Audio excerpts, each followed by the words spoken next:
Your Honor? Sure. Thank you.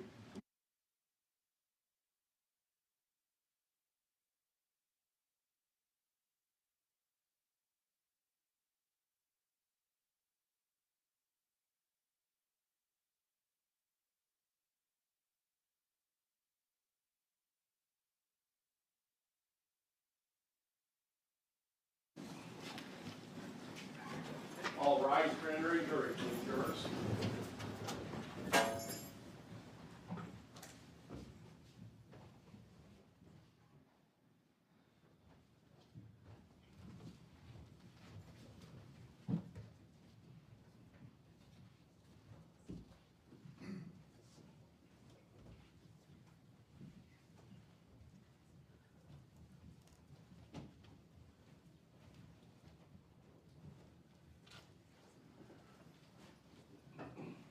Okay, good morning, ladies and gentlemen. Does the state stipulate to the presence of the panel? Yes, Your Honor. And the defense? Yes, Your Honor.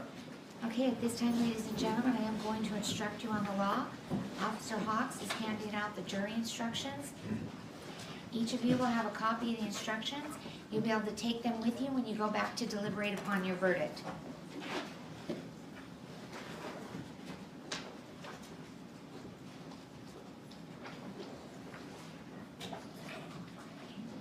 It is now my duty as judge to instruct you in the law that applies to this case. It is your duty as jurors to follow these instructions and to apply the rules of law to the facts as you find them from the evidence.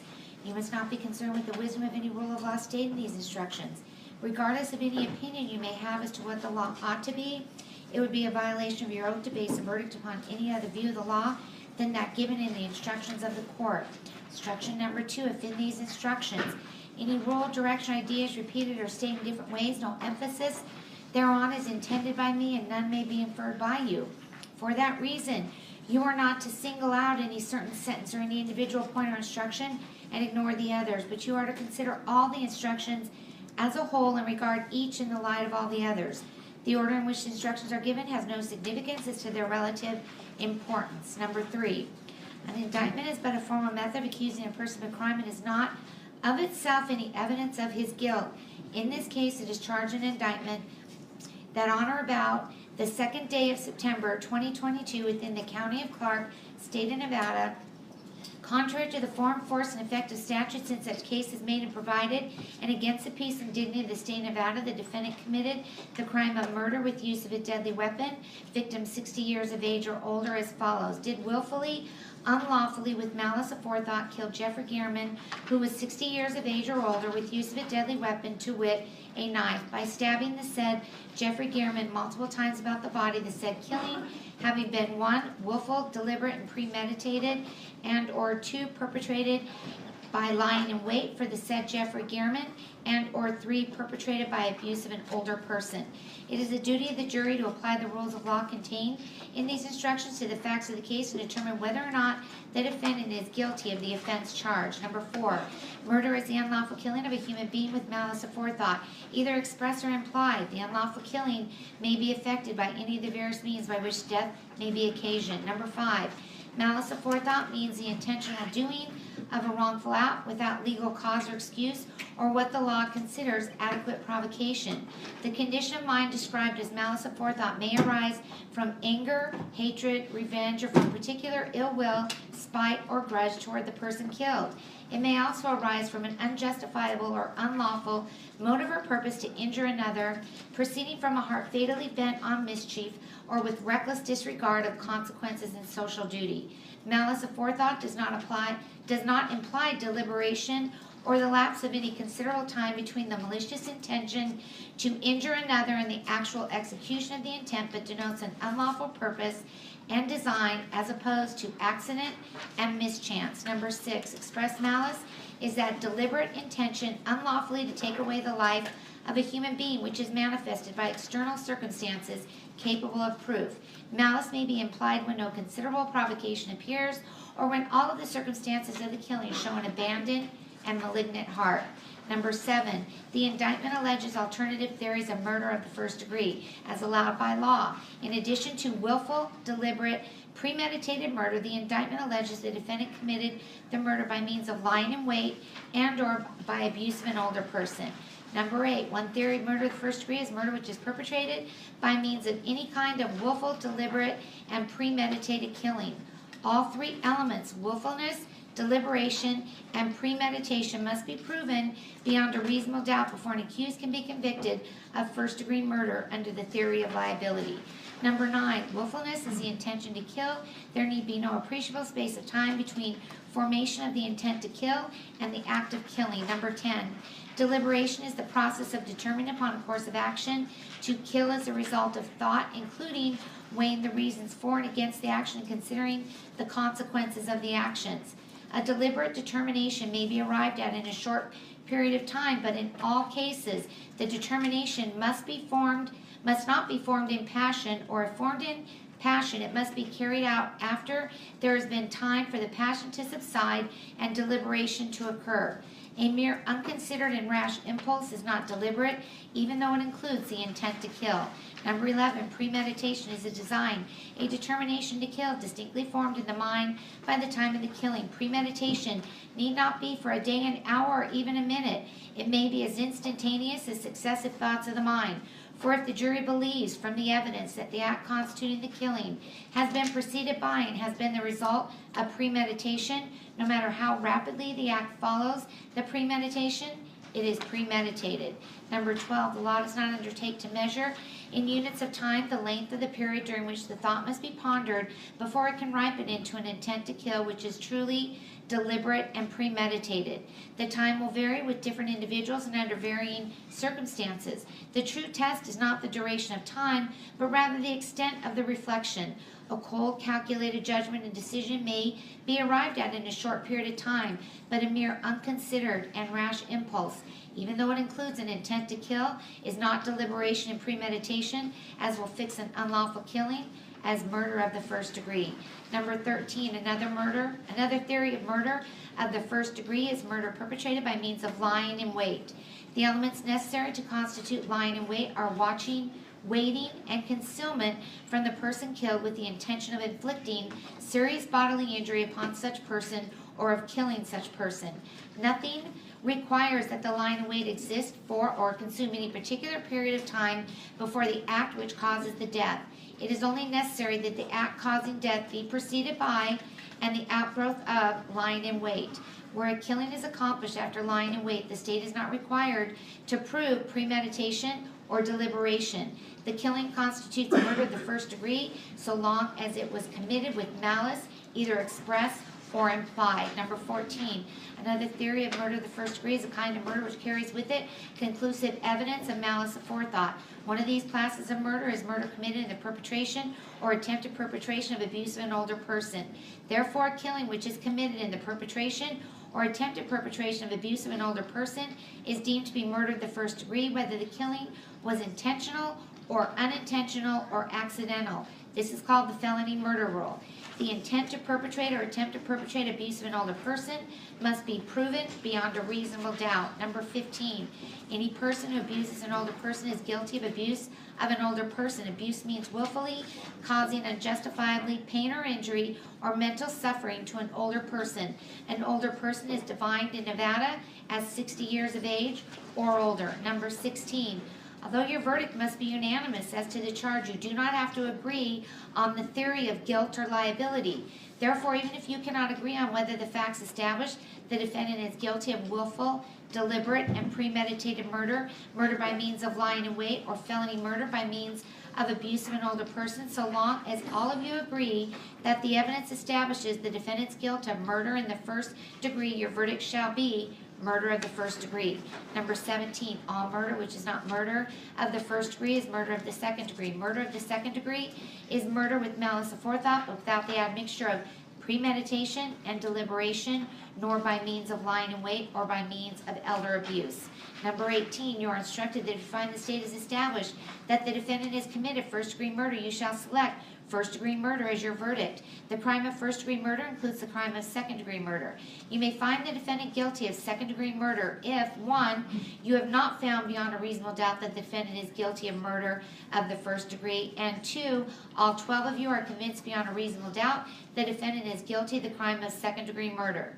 If you are convinced beyond a reasonable doubt that the crime of murder has been committed by the defendant, but you have a reasonable doubt whether such murder was of the first or of the second degree, you must give the defendant the benefit of that doubt and return a verdict of murder of the second degree. Number 19, you are instructed that if you find the defendant guilty of first or second degree murder, you must also determine whether or not a deadly weapon was used in the commission of the crime.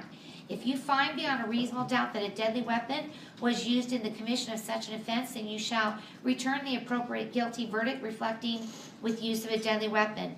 If, however, you find that a deadly weapon was not used in the commission of such an offense, but you find that it was committed, then you shall return the appropriate guilty verdict reflecting that a deadly weapon was not used. Number 20, deadly weapon means any instrument which, if used in the ordinary manner contemplated by its design and construction, will or is likely to cause substantial bodily harm or death, or any weapon, device, instrument, material, or substance which, under the circumstances in which it is used, attempted to be used, or threatened to be used, is readily capable of causing substantial bodily harm or death. 21, the state is not required to have recovered the deadly weapon used in an alleged crime or to produce the deadly weapon in court at trial to establish that a deadly weapon was used in the commission of the crime.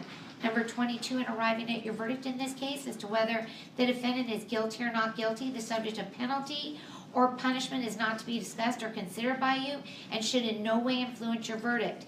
If your verdict is murder of the first degree, you will, at a later hearing, determine the issue of penalty or punishment. Number 23, to constitute the crime charged, there must exist a union or joint operation of an act forbidden by law and an intent to do the act. The intent with which an act is done is shown by the facts and circumstances surrounding the case. Do not confuse intent with motive. Motive is what prompts a person to act. Intent refers only to the state of mind with which the act is done. Motive is not an element of the crime charged, and the state is not required to prove a motive on the part of the defendant in order to convict. However, you may consider evidence of motive or lack of motive as a circumstance in the case. Number 24, the defendant is presumed innocent until the contrary is proved. This presumption places upon the state of Nevada the burden of proving beyond a reasonable doubt every element of the crime charged and that the defendant is the person who committed the offense. A reasonable doubt is one based on reason. It is not mere possible doubt, but is such a doubt as would govern or control a person in the more weighty affairs of life if the minds of the jurors, after the entire comparison and consideration of all the evidence, are in such a condition that they can say they feel an abiding conviction of the truth of the charge, there is not a reasonable doubt. Doubt to be reasonable must be actual, not mere possibility or speculation. If you have a reasonable doubt as to the guilt of the defendant, he is entitled to a verdict of not guilty.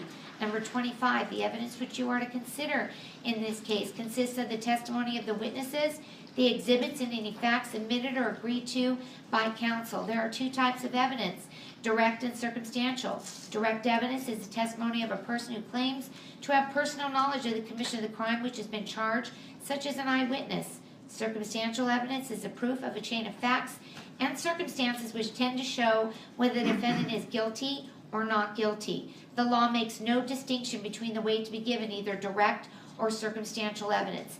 Therefore, all of the evidence in the case, including the circumstantial evidence, should be considered by you in arriving at your verdict. Statements, arguments, and opinions of counsel are not evidence in the case. However, if the attorney stipulates to the existence of a fact, you must accept the stipulation as evidence and regard that fact as proved. You must not speculate to be true any insinuations suggested by a question asked a witness. A question is not evidence and may be considered only as it supplies meaning to the answer.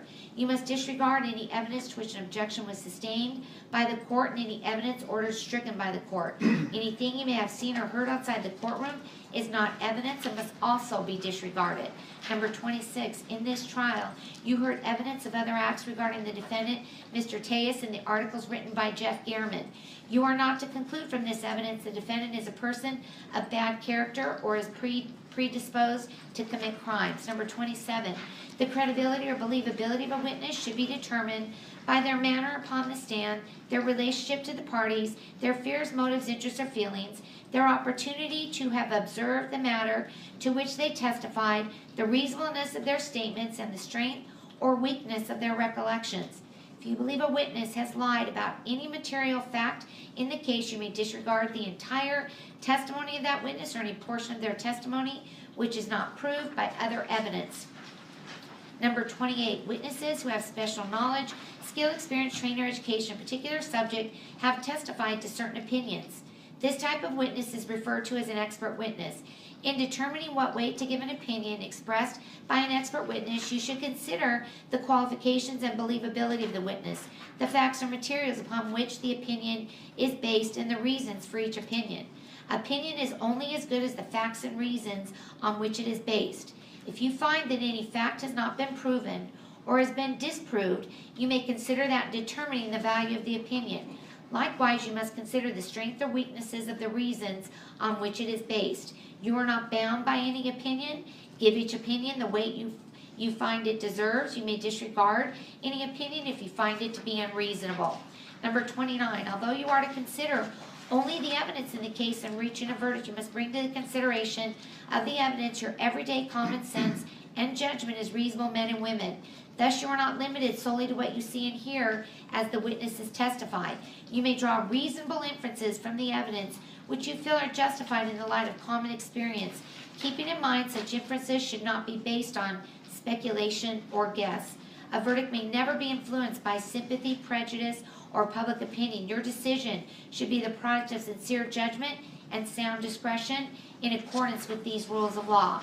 Number 30, during your deliberations, you're not to communicate with anyone in any manner regarding the facts and circumstances of this case or its merits, either by phone, email, text, messaging, internet, or other means. You are admonished not to read, watch, or listen to any news or media accounts or commentary about the case. You're not permitted to do any independent research, such as consulting dictionaries, using the internet, or any other reference materials.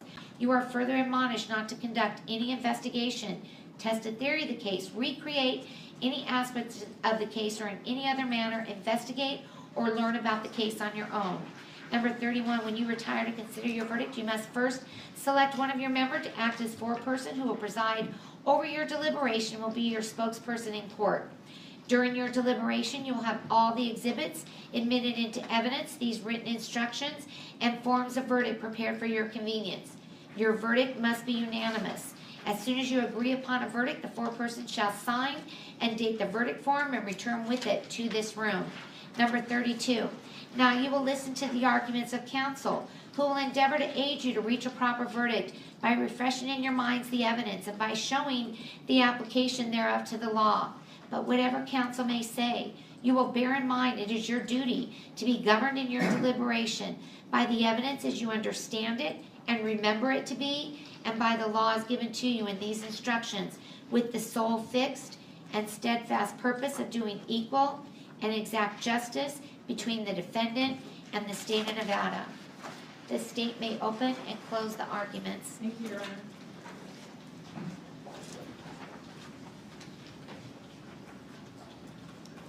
Morning. By June of 2022, Jeff German had caused a lot of problems for the public administrator, Robert Tellis. He had written articles accusing Mr. Tellis of an inappropriate relationship. He had written that he was bullying in the office and had created a hostile environment in the public administrator's office.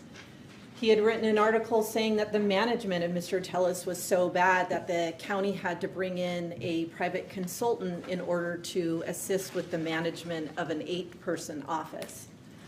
After Mr. German wrote those articles, Mr. Tellis lost his primary race and would not be the public administrator after that.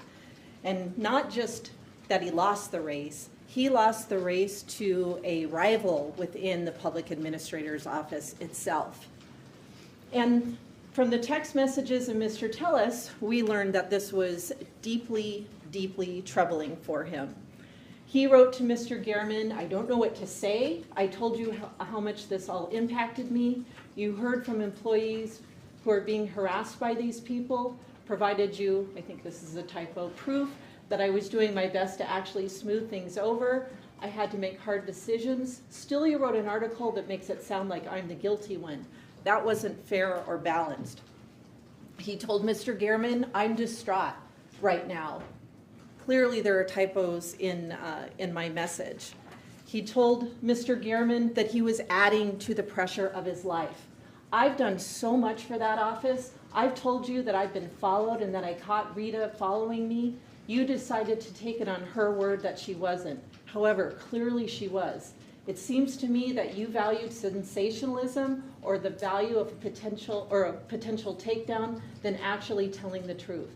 Thank you for helping him drop more pressure on my life.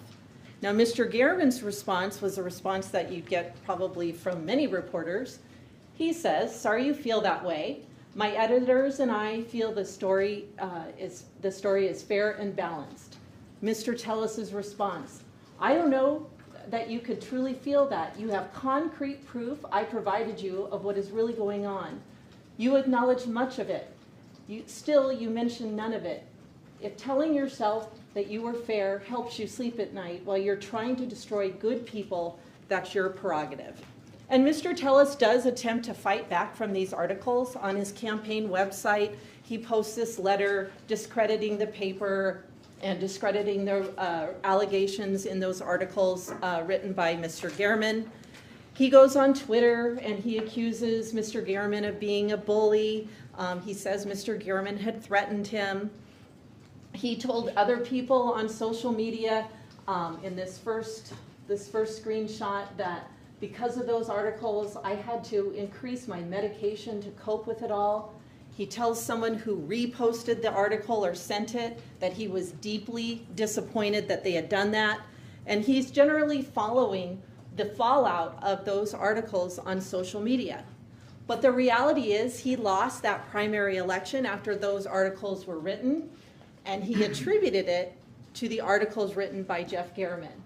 He told his best employee, Nicole Lofton, unfortunately, too many people bought the lies. He told his best employee, Nicole Lofton, "I'm so sorry. I'm devastated that everything we worked for is going to be done. I hate them and what they did." And after all that happened and losing the primary, his concern was that another article might be coming. He explains, "I'm going to pull the trigger on the supervisory changes. I'm going to go with the original plan. I think if I do any more than that, they will say I'm interfering with operations." And then he added, "She is probably trying to get fodder to pass to the reporter." And he sent another text after that there's more garbage being gathered for a news article. And Mr. Tellis testified to you that after the primary took place, he actually half drafted, he didn't file it, a lawsuit where he was going to sue his rival, Rita Reid, and he was going to insinuate in that lawsuit, coincidentally, that there was a conspiracy that caused his problems in the election. If you look at point 21, he wrote, "Upon information and belief, several employees conspired to make false allegations of mistreatment by Mr. Tellis. These employees contacted the Las Vegas Review-Journal to share false and defamatory statements in support of news articles against Mr. Tellis." So he was clearly incredibly upset that those articles were written and that it resulted in him losing that primary. In July, Jeff Gehrman, though, isn't done with his stories and his examination of what is going on with Mr. Tellis and the public administrator's office. In July, he sends that request for the public records of the county, where he's asking for communication between Mr. Tellis and Roberta, and then ultimately it expands to other individuals in the county. But he wants all team messages between Mr. Tellis and Roberta. He wants cell phone messages. He wants essentially all of their communications as of July, and that's after those 4 articles were written. Mr. Tellis, of course, is informed of this request by the county, and this occurs on August the 8th, and they explain, hey, look, this reporter's seeking all of this information, so the message underlying all of this is another article is forthcoming. Mr. Tellis messages back that he wants to review those communications prior to them being released to the reporter. But as of August 8th, he's on notice of another article coming. And if you look at this email, he responds about 20 minutes after that first email was sent to him. Now, looking at the August calendar, you can see that on August the 8th, that's when he receives the notification of the public records request. And by August the 12th, there are images from Google Maps of Jeff Garriman's neighborhood, Bronze Circle. We don't know the date they were created, but we know they were modified by August the 13th, meaning they had to be created sometime before that. Now, this doesn't mean that Mr. Tellis physically went to Bronze Circle on the days leading up to the modification date of the 13th. It simply means that he went and accessed Google Maps, and Bronze Circle is the area that was searched and accessed by his phone. And those images are, of course, where Jeff Garriman lives.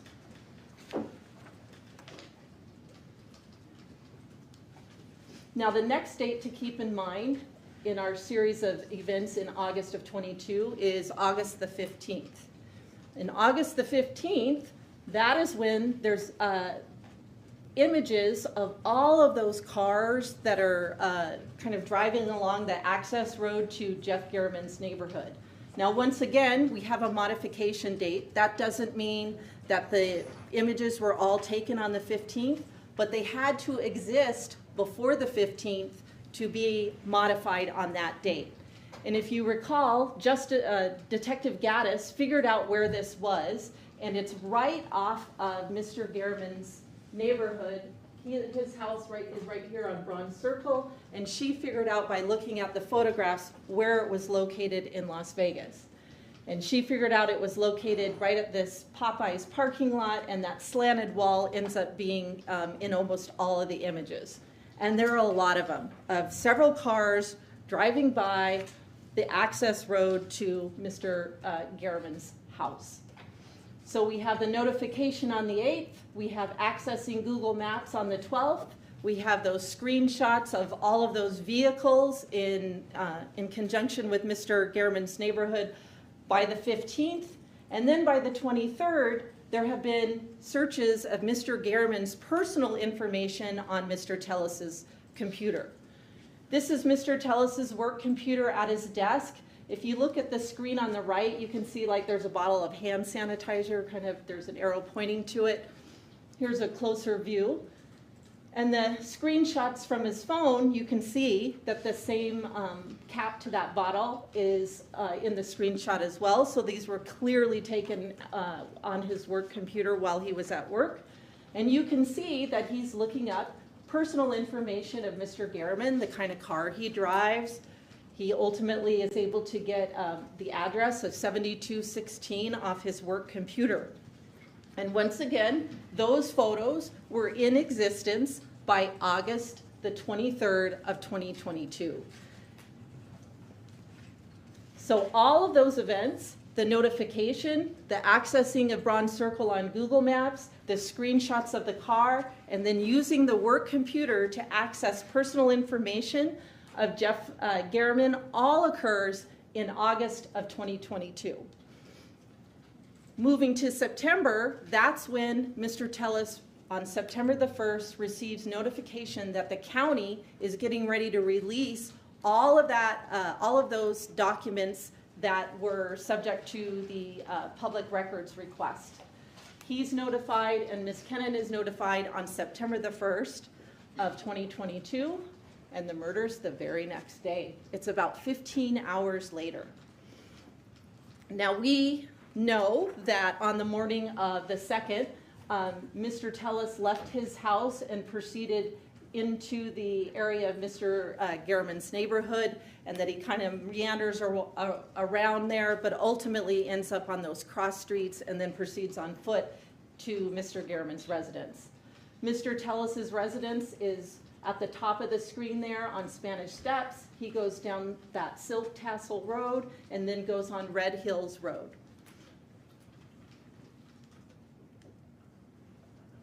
and he leaves at 9:12 in the morning. Now, eventually, he's in the area of Rock Springs Drive, which is near Mr. Gehrman's neighborhood. The time on that video is incorrect. It says 9:42 a.m. But you heard from Detective Mogg that the corrected time for that particular camera is 10:26. So he's in the area of Mr. Gehrman's neighborhood at about 10:26 a.m. in the morning. What's the next thing that happens? Well, you know that this is Mrs. Tellis's Apple Watch, and she sends that message to Mr. Tellis at 10:35 a.m. You can kind of see it says Friday 10:35 a.m. And the message is, where are you? Well, he's sitting in Mr. Gehrman's neighborhood, so he's not answering this text message. That text message goes unanswered. Mr. Tellis at 10:40 a.m. is now on Wintergreen Drive, which is the cross street to Bronze Circle.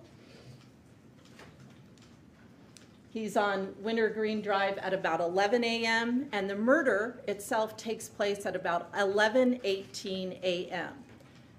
Then Mr. Tellis is back at his own neighborhood by 11:51 a.m. And this is video from that Piggott Elementary School, which Detective Mogg indicated that that timestamp is correct. And what does he do? He gets back at 11:51 a.m. and then he's able to get his BMW and proceed to Planet Fitness.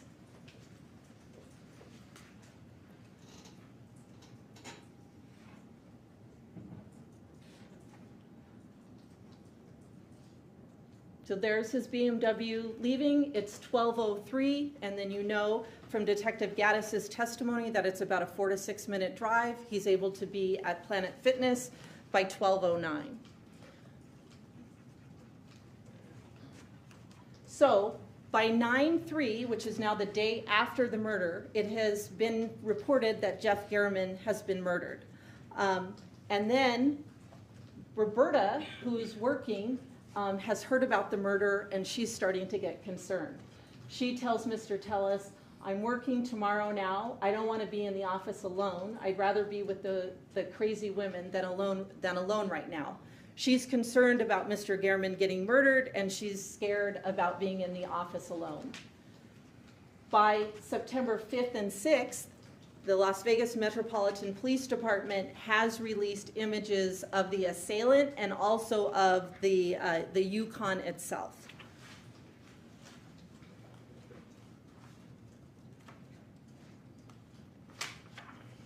And Roberta becomes even more concerned. She messages Mr. Tellis, Rob, WTF, please do not be driving your Yukon around for a while. This is on September the 6th. He answers, whoa, that's crazy. She says, please tell me your Yukon is not that color. He answers, it is similar, if not the same. She says, I'm freaking out, Rob. He answers, my car has all matching wheel patterns. I think they are saying that there's a difference between the front and the back of the assailant's vehicle. But Roberta looks at it and says, fuck, your car is identical. And it actually turns out that Roberta is the one that is correct. His car is identical. From that lighter spot on the passenger side, just below the windshield wiper, there's sort of like a lighter rectangular shaped portion of the car. You can see that in the video. From the differentiating tint between the front and the back of the vehicle, that part is identical. And from the wheels themselves, they weren't different. They were the same. The wheel rims on the front and the back are identical. It is his Yukon. He is the one who committed the murder. So let's talk about the charge of murder. Murder is the unlawful killing of a human being with malice aforethought, either express or implied. And all that means is an act of ill will. When you go back to deliberate, you'll be asked two overarching general questions about the crime. And those are, was a deadly weapon used in the commission of the crime? And was the victim of the crime 60 years of age or older? So as you heard from Judge Levitt, a deadly weapon is simply an object capable of causing substantial bodily harm or death. We obviously have that in this case. The knife wounds inflicted on Mr. Gehrman were definitely not caused by human hands, and they were capable of causing substantial bodily harm or death, because that's ultimately what happened. You may be asking, well, where is it? Like that knife didn't come to court. But the instructions tell you that the state is not required to have recovered a deadly weapon used in an alleged crime or to produce it at trial. You just have to be able to gather from the evidence that a deadly weapon was used. Obviously, the injuries of Mr. Gehrman indicate that this was not caused by human hands. A deadly weapon was used to accomplish his murder. So that overarching question about the crime is probably an easy one to answer. Probably the easiest one after that is, was Mr. Gehrman over 60 years old at the time the crime occurred? And he was 69 years old at the time it occurred. So let's talk about first-degree murder. As Judge Levitt explained to you, there are three theories, three pathways that you can reach a verdict of first-degree murder. The first one is a willful, deliberate, and premeditated murder. The second one is murder perpetrated by means of lying in wait. And the third one is murder perpetrated during the course of elder abuse. Now, the first form of first-degree murder is probably the one you're the most familiar with, and that is a murder that is willful, deliberate, and premeditated. And you'd have to find all of those elements in order to find Mr. Telles guilty under that theory of first-degree murder. So let's talk about what each of these mean. Willfulness is very simple. It's simply an intent to kill. Do your actions demonstrate an intent to kill?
So this part of the video takes about 2 minutes. The entire time of that 2 minutes, Mr. Telles is attacking Mr. Gehrman with a weapon. So that demonstrates an intent to kill. He's stabbing him repeatedly. Mr. Gehrman is clearly trying to fight back, but Mr. Telles doesn't stop. It keeps going and going and going. And it's kind of a long time to be inflicting injuries on another individual.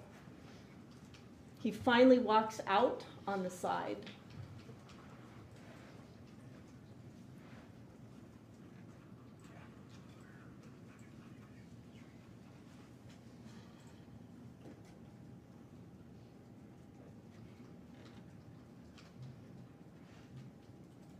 But the duration of that time, the entire time, Mr. Gehrman is being attacked.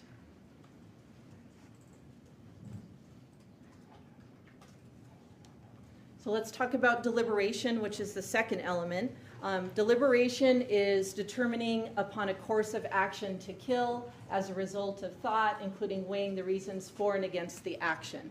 Well, what do we know about Mr. Tellis's actions prior to the murder? Well, we know back in August, when he got notification that another story was likely coming, he kind of goes into research mode on Mr. Garriman, where he's located, what kind of car he might be driving, searches on his computer.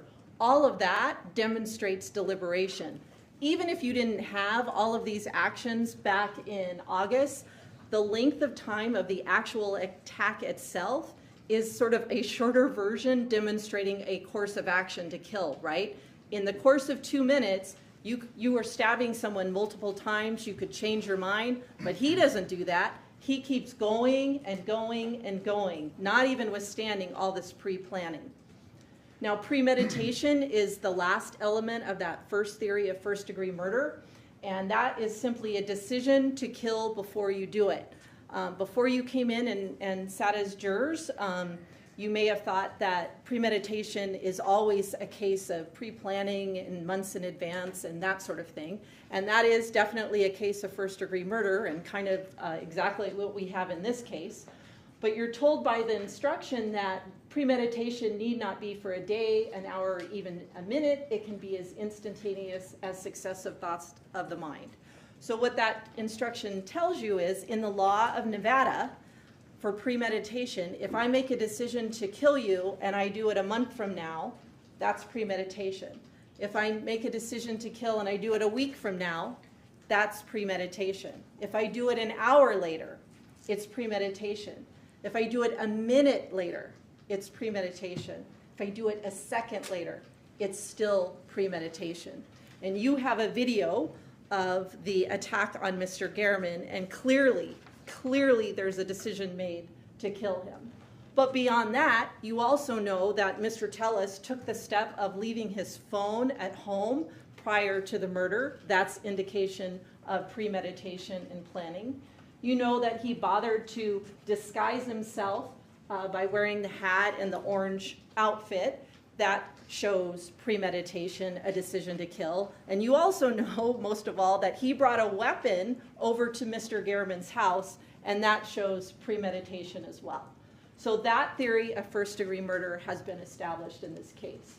Let's talk about the second theory of first-degree murder, which is murder perpetrated by means of lying in wait. And the instructions explain what that is. Another theory of first-degree murder is murder perpetrated by means of lying in wait. And what that is kind of taking on a place of concealment in order to inflict injury or death upon another person. It's sort of the second paragraph. It says, watching, waiting, and concealment from the person killed with the intention of inflicting serious bodily harm upon, or serious bodily injury upon such person, or of killing such a person. And in this case, you actually see the actions of Mr. Tellis literally lying in wait.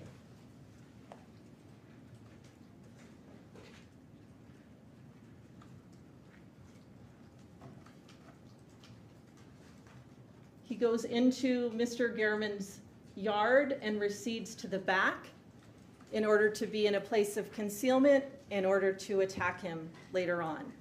And that is literally lying in wait.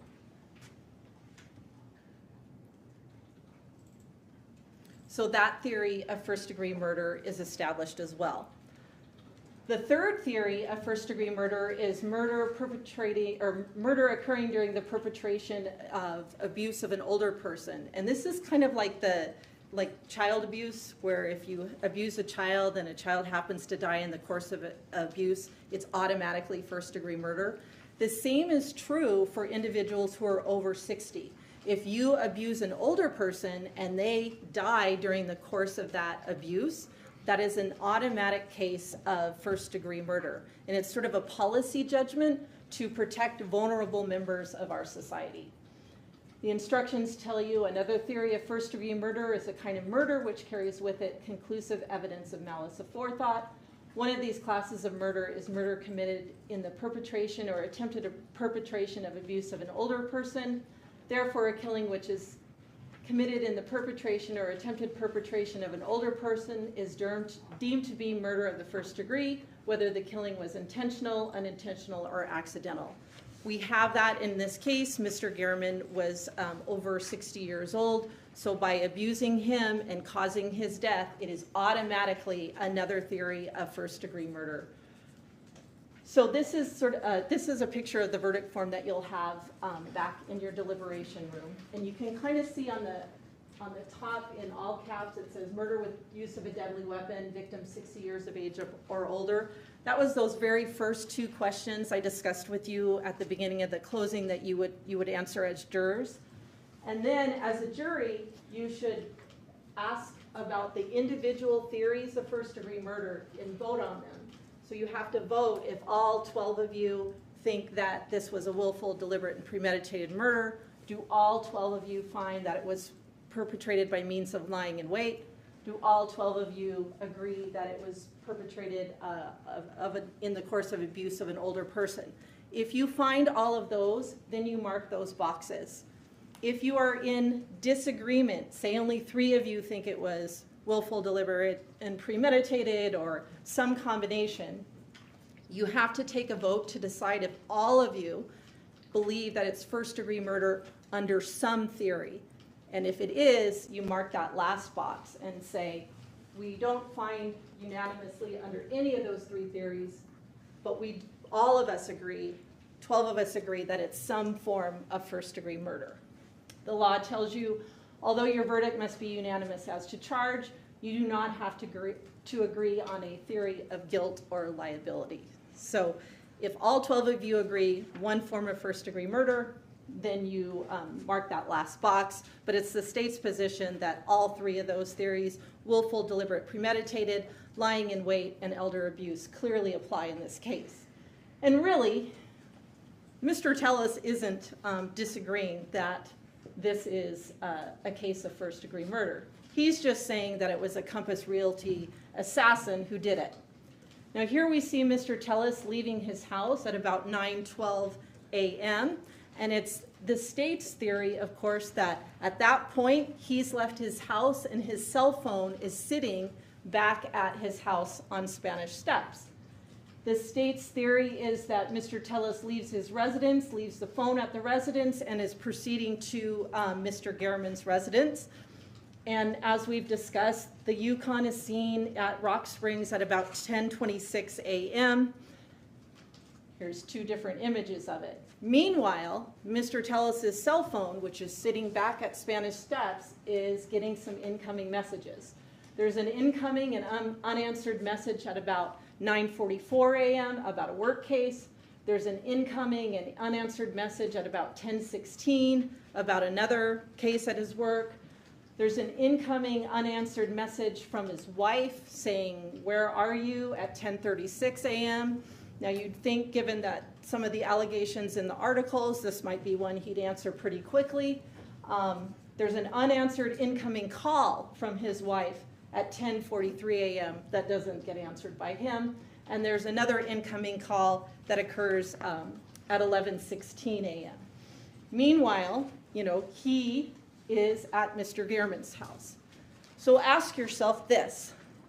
If this was really a Compass Realty assassin who was committing the murder at Bronze Circle, how would that individual know that Mr. Tellis, with his phone at his house, wouldn't have answered a call, or wouldn't have gotten in another text string, or wouldn't have made a call himself? How could anybody but Mr. Tellis be the killer? No one would have that level of assurance, because if any of those calls had been answered from his house, it would be clear that he wasn't the one involved. Now we know from the video evidence from Bronze Circle that after the murder occurs, Mr. Tellis actually returns to Mr. Gehrman's house, and he goes to the side area of the yard where Mr. Gehrman is located.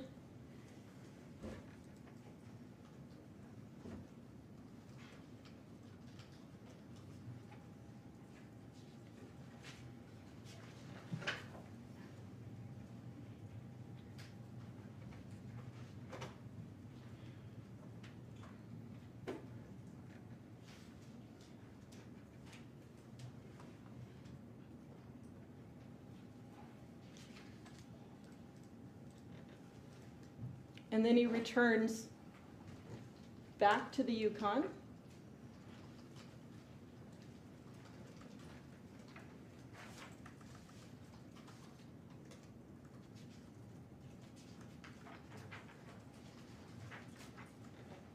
And eventually does that U-turn and drives away.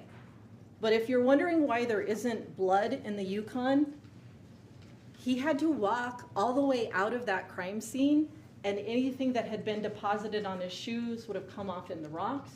Besides that, the crime scene itself is not drenched in blood on the ground. These are Mr. Gehrman's shoes. There is some blood on them, but they're not exactly drenched, and he's the victim.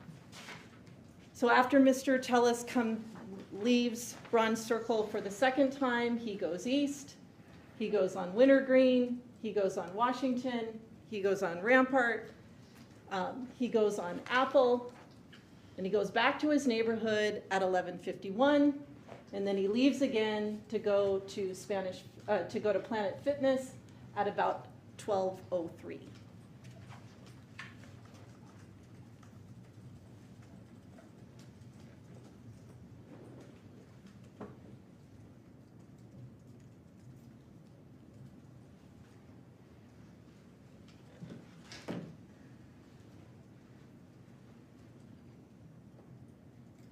You also know that Mr. Tellis is the killer because of the DNA evidence in this case. Remember how this comes into play. They collect the samples from the scene, and the Metro DNA analyst has this result of foreign DNA being present on September the 5th. They haven't even collected a DNA sample from Mr. Tellis until the 7th. So it's not like Metro or Compass Realty has a sample of Mr. Tellis's DNA to come insert in this crime scene. It's Mr. Tellis's DNA in this scene. It's literally on the body of Mr. Gehrman.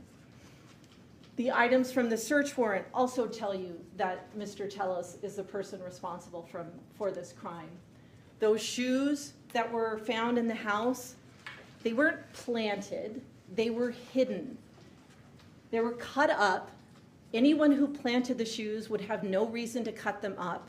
The cutting up is to benefit Mr. Tellis so he can get rid of them. If you were just planting them, you could leave them alone. And they're clearly his shoes because, one, they're in his house. Two, his DNA is present on them. And if you don't believe that, there's pictures in his phone of those shoes on a day when he apparently went rock climbing. You have the bag that was located and ultimately the hat as well. And you heard a lot of testimony about how all of this evidence was collected from the scene.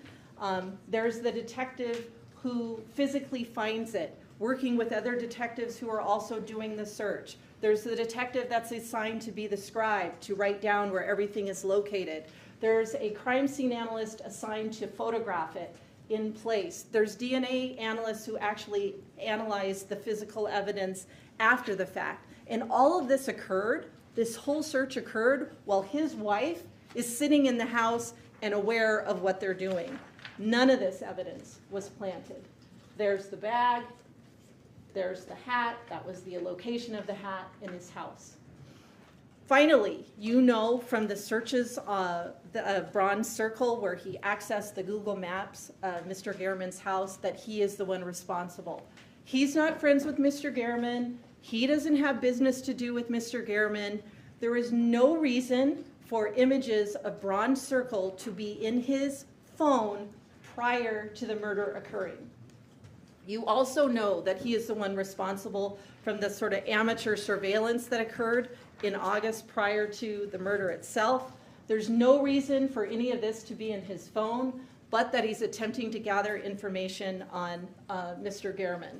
And finally, you know he actually used his work computer to gather information on Mr. Gehrman as well. At the end of his testimony, I think yesterday, Mr. Tellis explained that he's really a victim in this. He's been victimized by the whole process. And he told you that He was wronged by his coworkers who didn't appreciate his changes that he made in the office and didn't appreciate his management style. He was wronged by the county who didn't understand that he was being a good leader. He was wronged by Zach Schilling, and by Kristen Riffle. He was wronged by them as well. He was certainly wronged, according to him, by Compass Realty. He was wronged by Steve Wolfson. He was wronged by the patrol officers who preserved that scene at Mr. Gehrman's house. He was wronged by Metro Police, in particular Detective Gaddis and Detective Jappy. He was wronged by some mysterious, illusory phone hacker. He was wronged by DNA analysts at Metro who found his DNA on the fingernails of Mr. Gehrman. And then, of course, he was obviously wronged by Mr. Gehrman, too, in the articles he wrote. Or maybe it's not that he was wronged. Maybe he's the one in the wrong.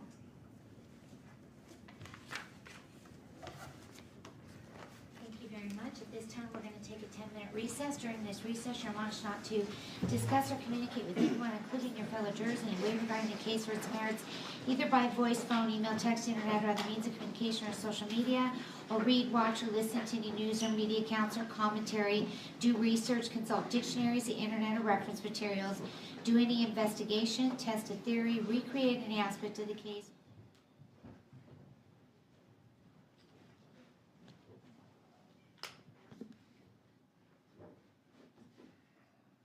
Thank you, everyone. Please be seated. Please come to order. Court is now back in session. Does the state stipulate to the presence of the panel? Yes, Your Honor. And the defense? Yes, Your Honor. Mr. Traskich, you may begin your closing argument. Thank you.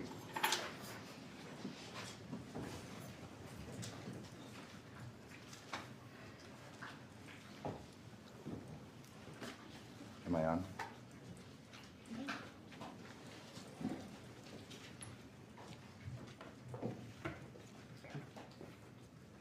Proof beyond a reasonable doubt. It's the highest standard in this country. It's not presumption, preponderance of the evidence. It's not clear and convincing. It's proof beyond a reasonable doubt.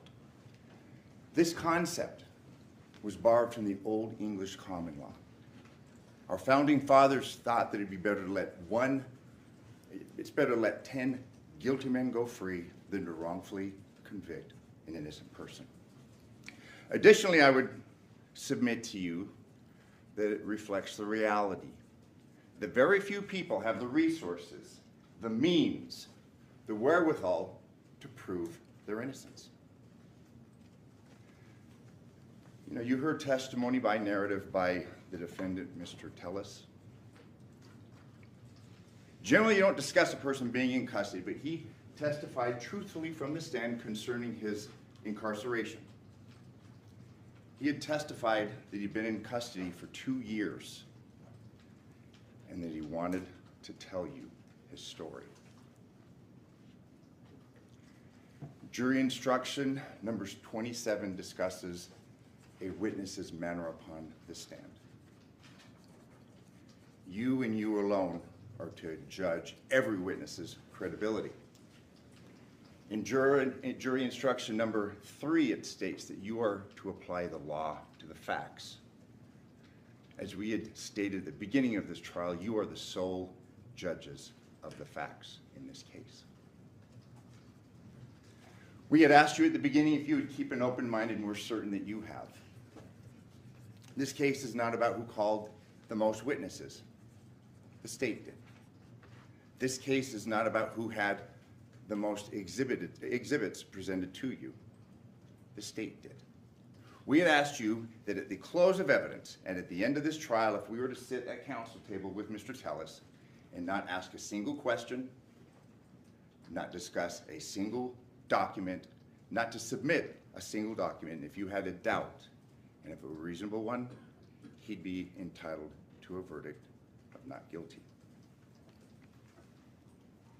Let's talk for a minute what the state hasn't proven.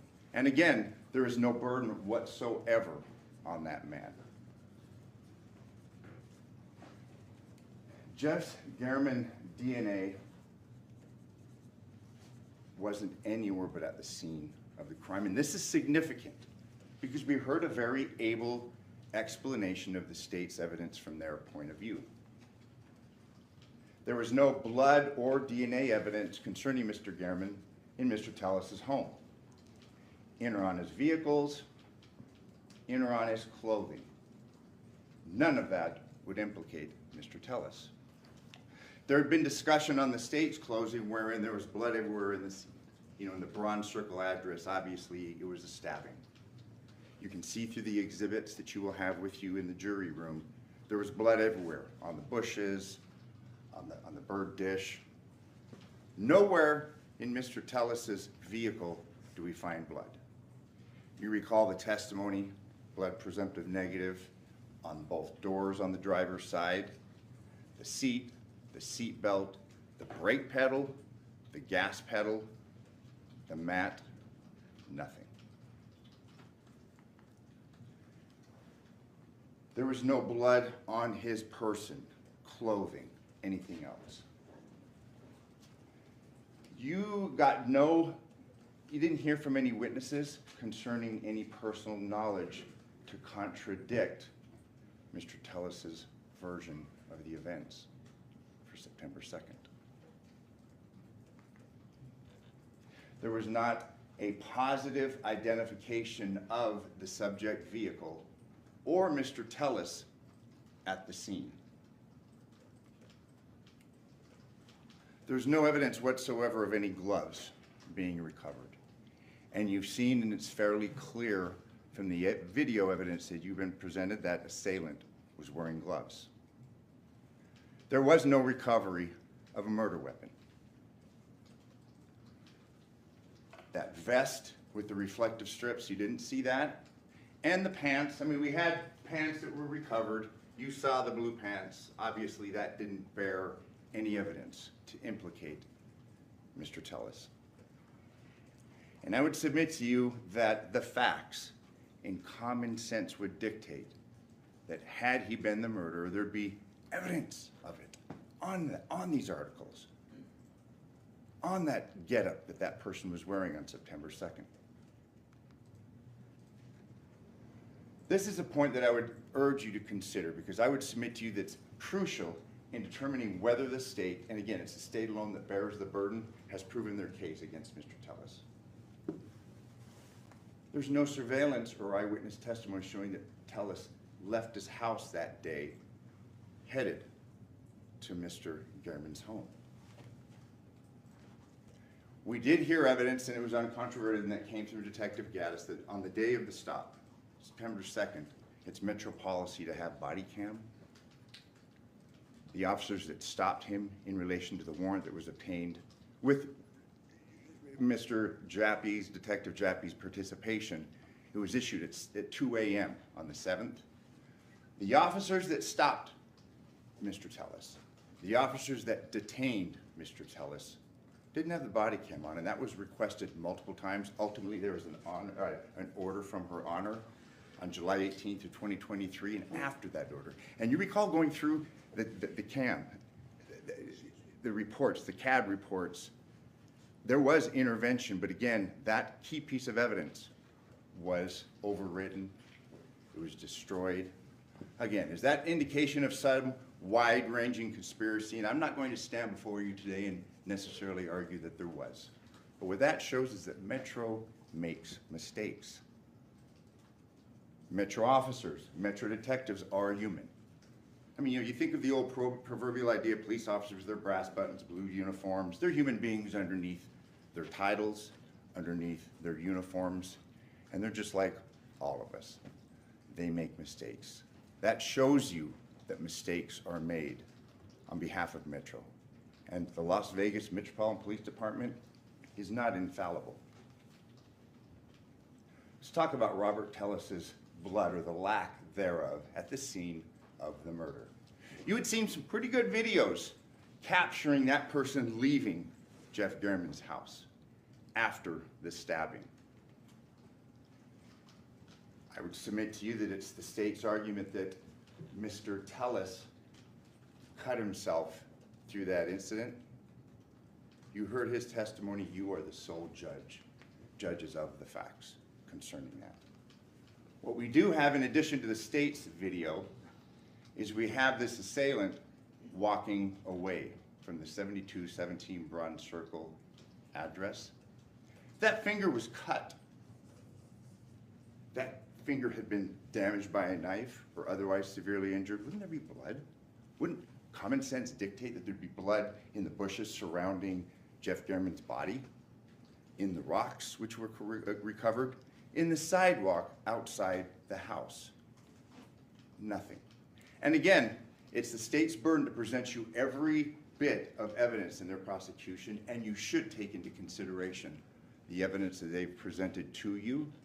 But by the same token, you should take into consideration determining whether or not they have proved their case beyond a reasonable doubt, and they have the sole burden for the production of evidence. Ask yourselves what evidence is missing. Let's talk about Robert Tellis's body in relation to a struggle that the state would have you believe occurred between these two gentlemen. Recall the evidence that we had brought in during their presentation of evidence, and I believe a number of these pictures came through Detective Gaddis. And there's a lot. It's defense exhibits B through V. This is just kind of a capture of these photos, and there's a lot of them to evidence that there were no injuries to his body. Neck, front, and there's more, and we could stand here and click through each and every one, but we're not going to. You can look at them. You can ask yourselves, well, if there was this struggle, where are the markings? Where's the bruising? Where are the scratches? Defense exhibits B through V will demonstrate that there were no such injuries. Let's talk about the cell phone usage on 9/2/2022. You know, the state would have you believe that Mr. Tellis's lack of responses to junk messages mean that he was occupied with murder. And through analyst Aguero, you heard, and you had the opportunity to see through the course of this gentleman's testimony, it was uncontroverted. We went through the messages during the key hours, the key times of September 2nd. The vast majority of those messages were automated. They were spam. How many of us respond to spam? It wasn't like he had every person reaching out to him, family, friends, repeatedly. Where are you? What are you doing? It's not. The vast majority of those messages were of no significance. They were junk. Additionally, the state did not establish a pattern of phone use behavior which would indicate that Mr. Tellis's communication activity on that day was anything different than his normal behavior. They had the devices, they had the access.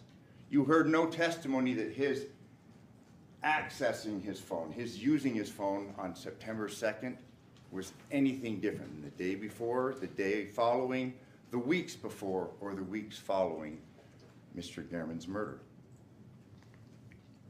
And let's talk about the deleted messages. You recall that was quite a big point that was underscored and argued through the course of testimony, and it was actually through Mr. Aguero, our expert, the issue concerning this deleted message. And you recall then we had the subsequent witnesses in the state's rebuttal that came forward with and it was through Mr. Tellis's testimony.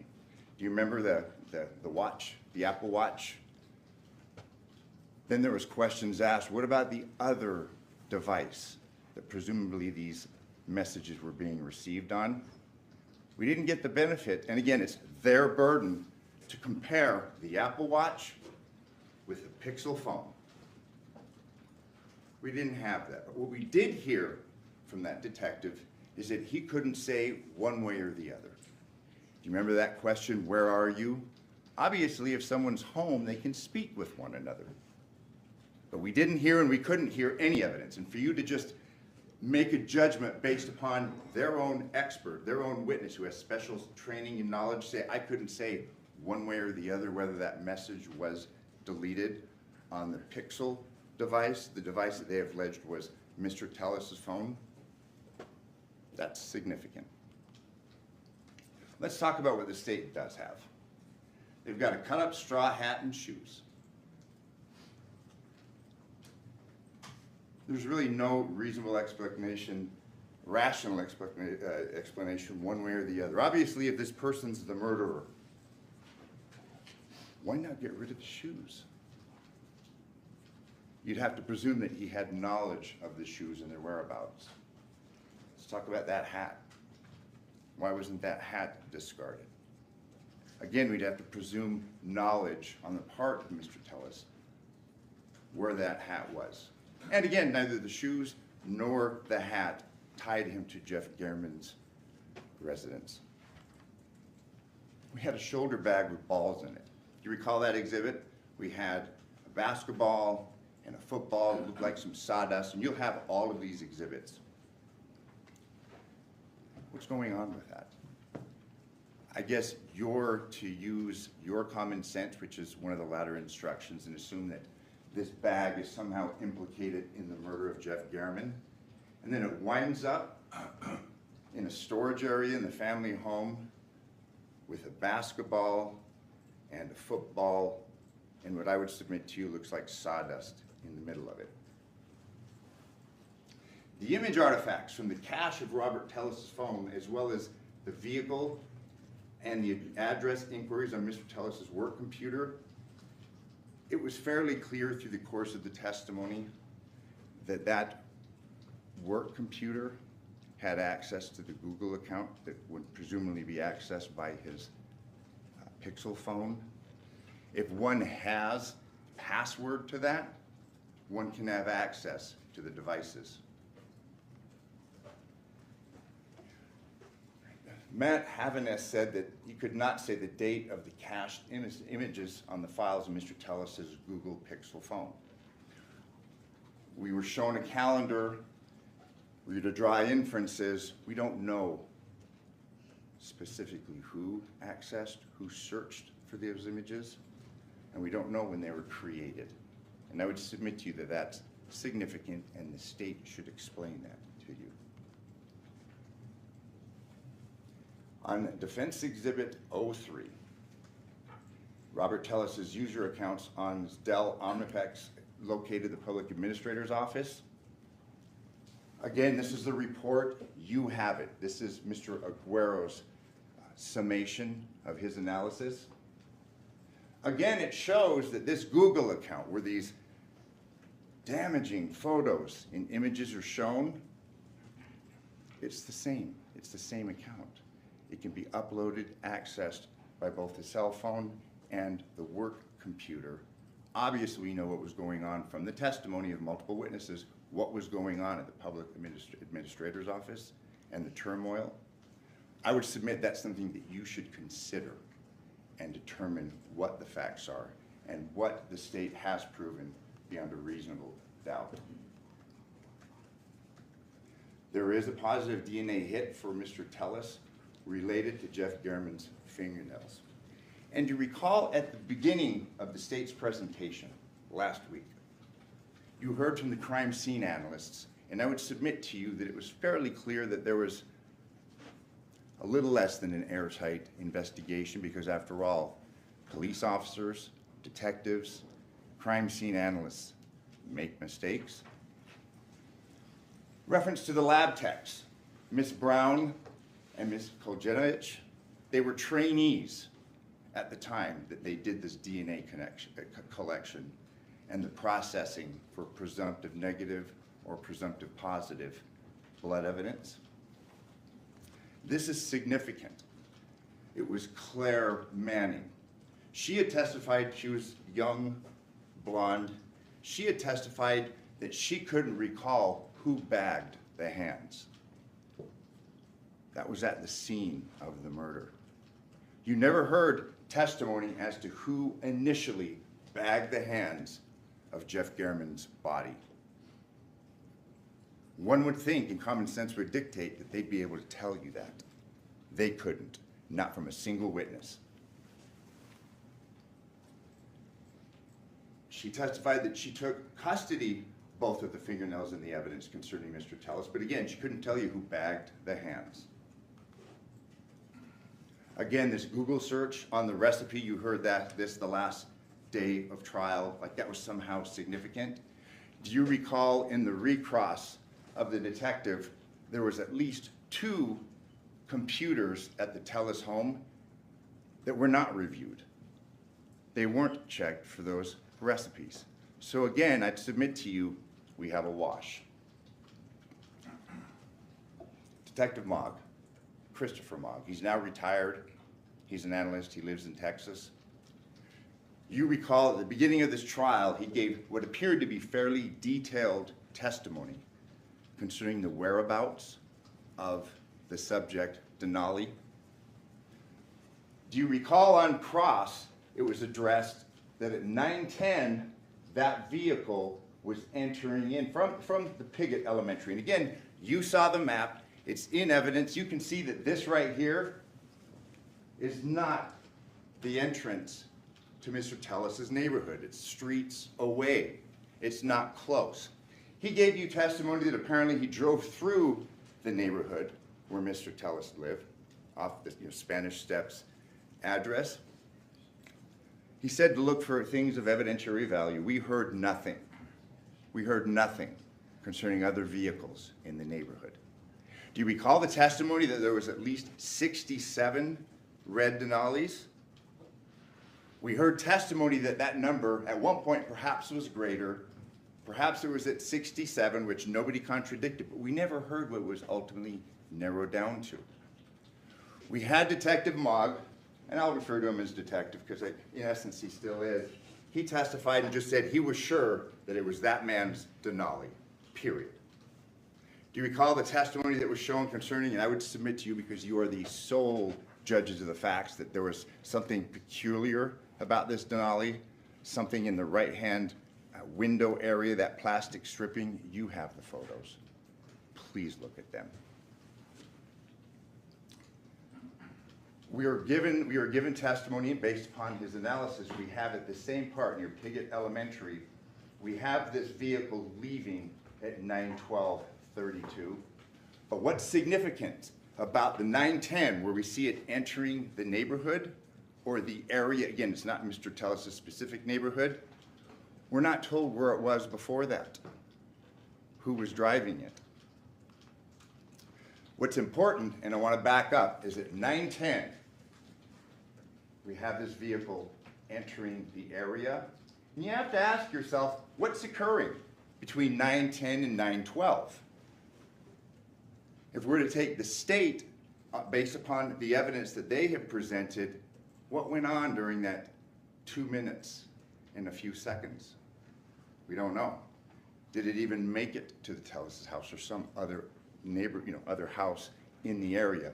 But as to the 9:10, it's important because it's the state's theory, and we heard it argued that Mr. Tellis left his phone. Well, we have, and this is Defense Exhibit A3, we have that phone receiving messages. Look at the times, all throughout the morning. We have that phone receiving messages 7:44, 7:45, 8:47. You can see, and this will be given to you. It's close to the cell tower next to Mr. Tellis' home. So then you have to ask, well, where was this vehicle? And I'd ask him specifically, did you follow this vehicle? Did you see this vehicle prior to the 9:10 time taken from Piggott? He didn't. But we can see, based upon the evidence that was provided to you by the defense expert, that phone is in the area all that time. It's in the Spanish Steps area. So obviously the argument, and I would submit to you, common sense would dictate, well, if that is going to Mr. Tellis' home and it's not arriving in that area until 9:10, why do we have all of these other pings at all of these other times close to the home, if not at the home? He laid out very specific detail, and he had talked about this approximately 5.3 mile trek that he wants you to believe was Mr. Tellis's vehicle, and that vehicle was occupied by Mr. Tellis. His video analysis takes 2 hours. It covers 2 hours and 39 minutes.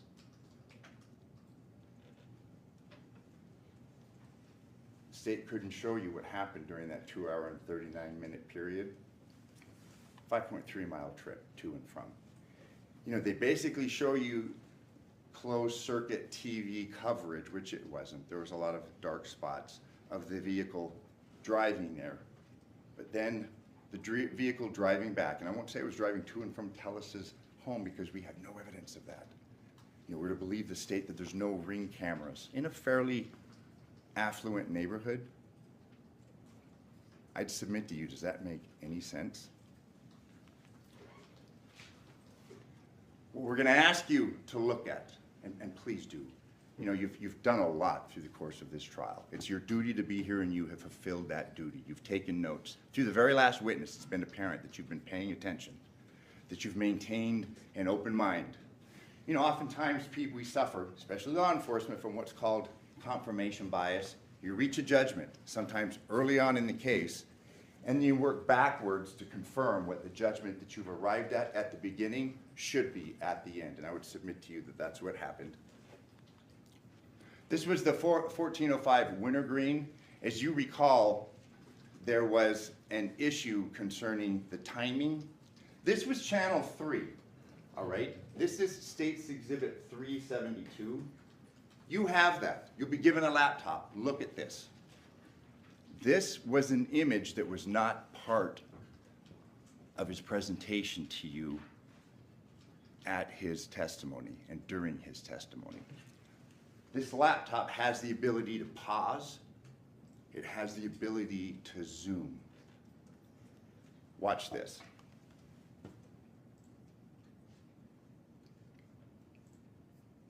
We're going to slow this down now.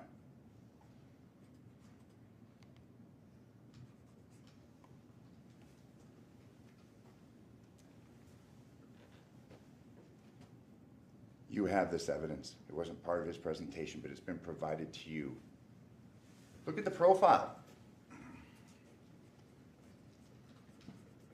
What's that look like on the top of the head? I'd submit to you that looks like hair. We've seen Mr. Tellis. He gave testimony from the witness stand. Does that profile match the profile in that vehicle? I mean, it's no secret. The man's bald. Look at the face. Look at the eyes. I'd submit to you that those look like glasses. And again, this is part of the evidence collected by the state. It's been presented to you. It wasn't addressed during their case in chief, and it wasn't explained by Detective Cliff Mogg. I'd submit to you, look at that image. There's hair. There's glasses. Now, the state in rebuttal, and we'll address the significance of that, they have the opportunity to come and address what I've presented to you, but that's undeniable.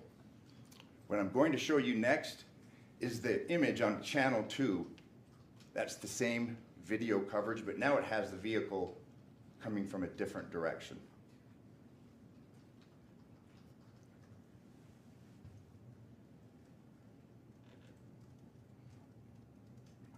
It's parked.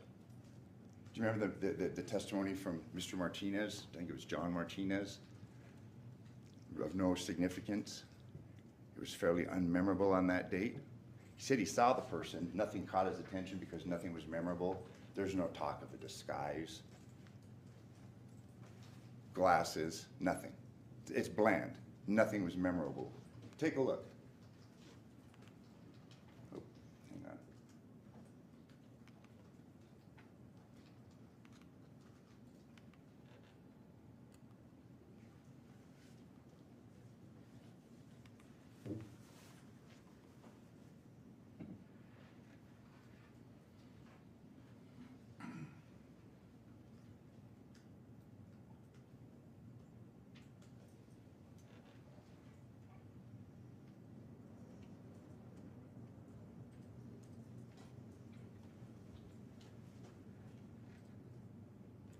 That's Mr. Martinez that I discussed.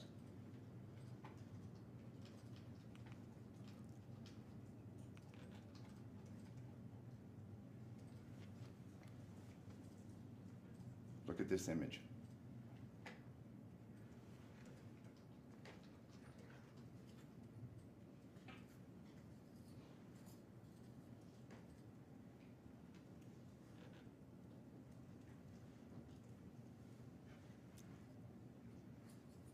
Look at the profile. It's hair.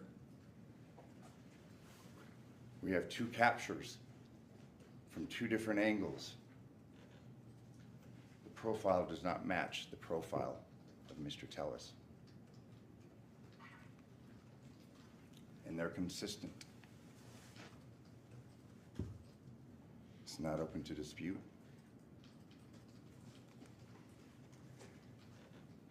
You know, you've heard testimony, and you heard it primarily through Mr. Tellis. You heard it from Nicole Lofton. Mr. Tellis was fairly concerned about the goings-on with Compass Realty in relation to heirs, in relation to the trampling upon the legacy of heirs by the mismanagement of the properties that were left through intestacy. I would submit to you that Detective Jappy inserted himself into the murder investigation. And again, I want to draw, a couple of arguments from this Compass Realty testimony. I mean, we know that Mr. Tellis was very concerned about Compass Realty. He was the whistleblower. He was concerned about the actions of Compass Realty. You know, during the 2 years that he's in custody, I mean, what would a man do? He's fixated on that. He's ruminating on that. I would submit to you that common sense would dictate, and your experience would dictate, well, he's going to focus on the involvement of individuals who he was focused on prior to his being arrested. I mean, really, what are his alternatives? And again, this goes back to the burden on the state and not the defense. What can he really do when he's locked up? He's going to focus on Compass Realty. It's easy to dismiss him as being crazy. Oh, that's Looney Tunes. But hey, he's been in custody for 2 years.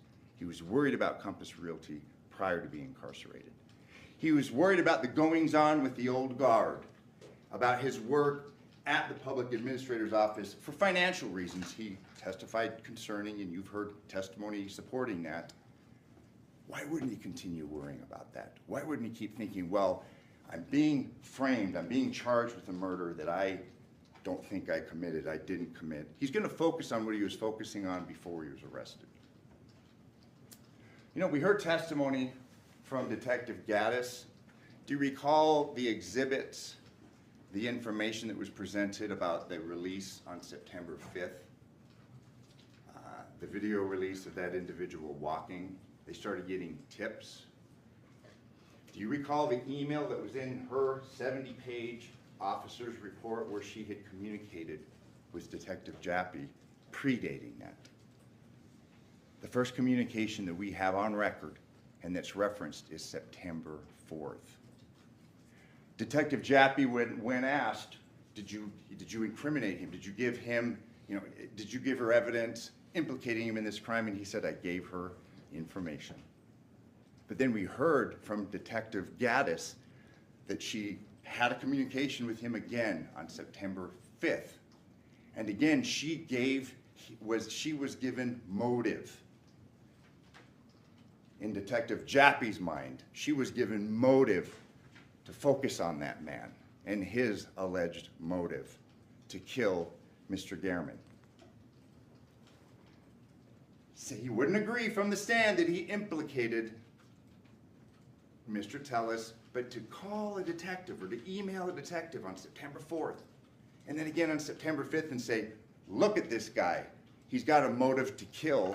How could it be anything but an implication? You heard crime scene investigator Baxter, Her testimony concerned the goings-on at the public administrator's office during the execution of a warrant on September 8th of 2022. Her testimony, and it was adopted by Detective Gaddis, she stated Mr. Jappy, she said Detective Jappy, was taking his own photos and collecting his own evidence during the search warrant at the public administrator's office on September 8th. And it wasn't a mistake, because it was asked of her on cross, and it was confirmed what she had said before you, the sole judge of the fact, by Detective Gaddis, the primary detective concerning this homicide investigation. We had heard testimony that Mr. Tellis, as a result of the warrant obtained by Detective Jappy on August 17th, 2022, that man was under surveillance. It appears until Detective Jappy inserted himself into this investigation, we had dual investigations, a short one and a much longer one concerning Robert Tellis. We know from Detective Jappy's testimony that he was exonerated. There wasn't this kickback scheme. He had been implicated by an agent who was a real estate agent who was a detective at the time. That provided to Detective Jappy in part the probable cause to get that warrant. So we have a member of Metro giving another member of Metro evidence, testimony, opinions about a kickback scheme implicating Robert Tellis. We also had heard through testimony that Compass had a direct line into the public administration office. And again, I discussed Mr. Tellis as being incarcerated because I would submit to you it's understandable why he believes there's this wide-reaching conspiracy. What other options does he have in his circumstances, under these circumstances? We do know that the District Attorney's Office refused to pursue action against Compass Realty, and again, I'd submit to you that that's significant.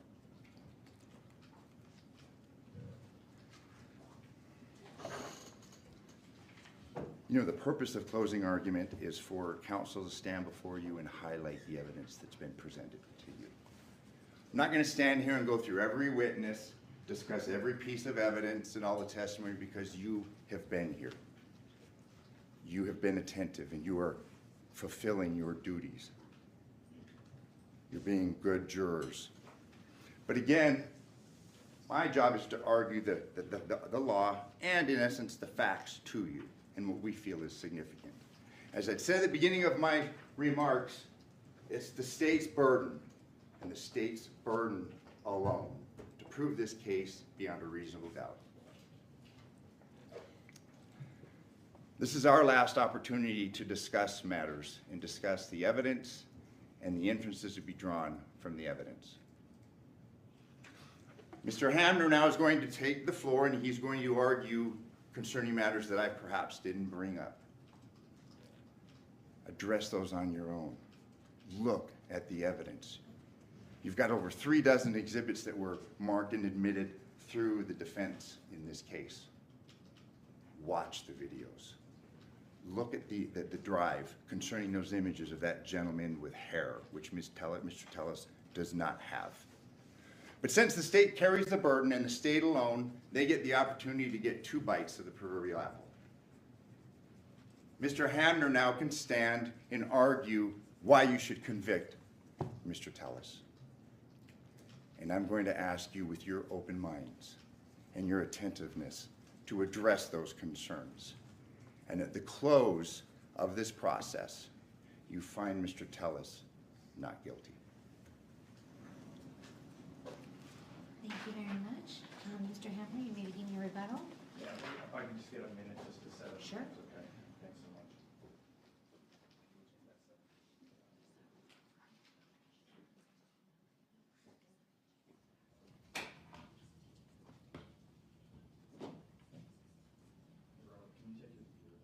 Absolutely.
I'm not going to be further than that. Thank you.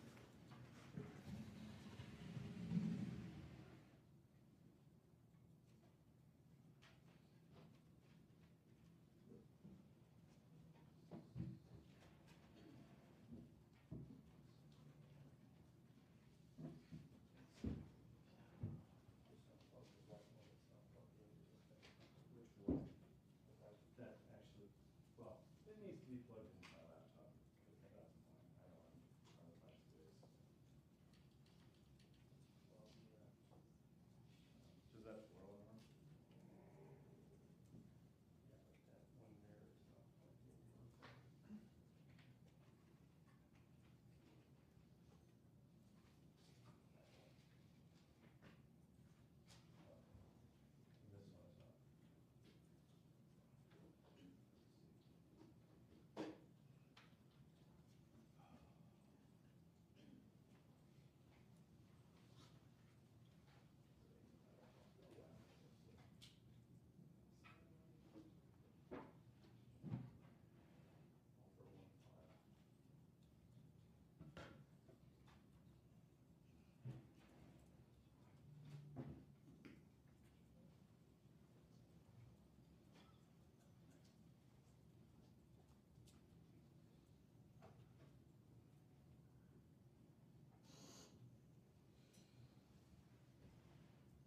Everybody hear me okay?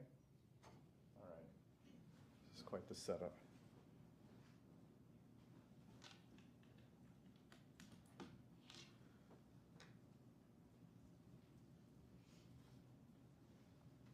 Okay.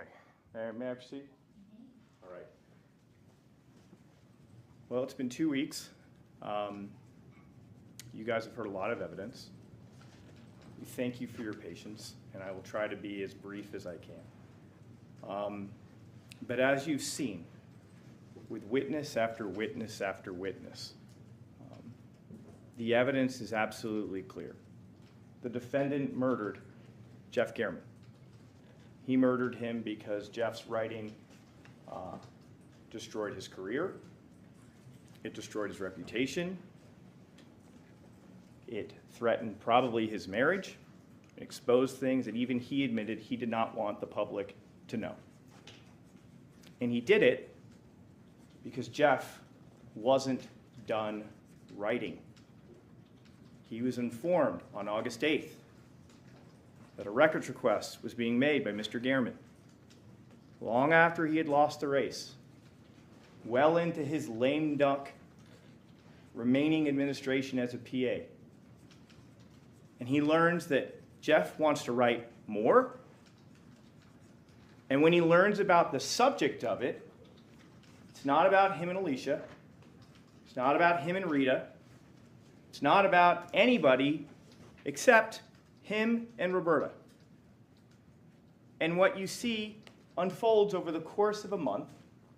We learn from his phone expert that he shut off all location data, even though that phone, as we learn from his expert, 13 years of location data magically disappears for the month of August.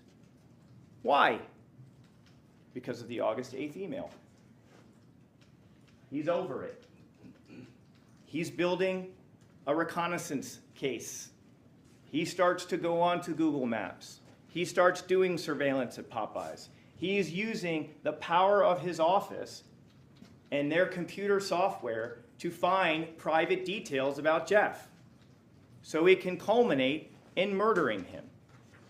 And that's what he does. But as I've told many, many juries, especially in the last few years, it is really, really hard to plan the perfect murder in the digital age, because you leave too many breadcrumbs behind. And he's no dummy. He's actually quite smart. He is thoughtful. But you will see during this rebuttal, there are mistakes that he makes.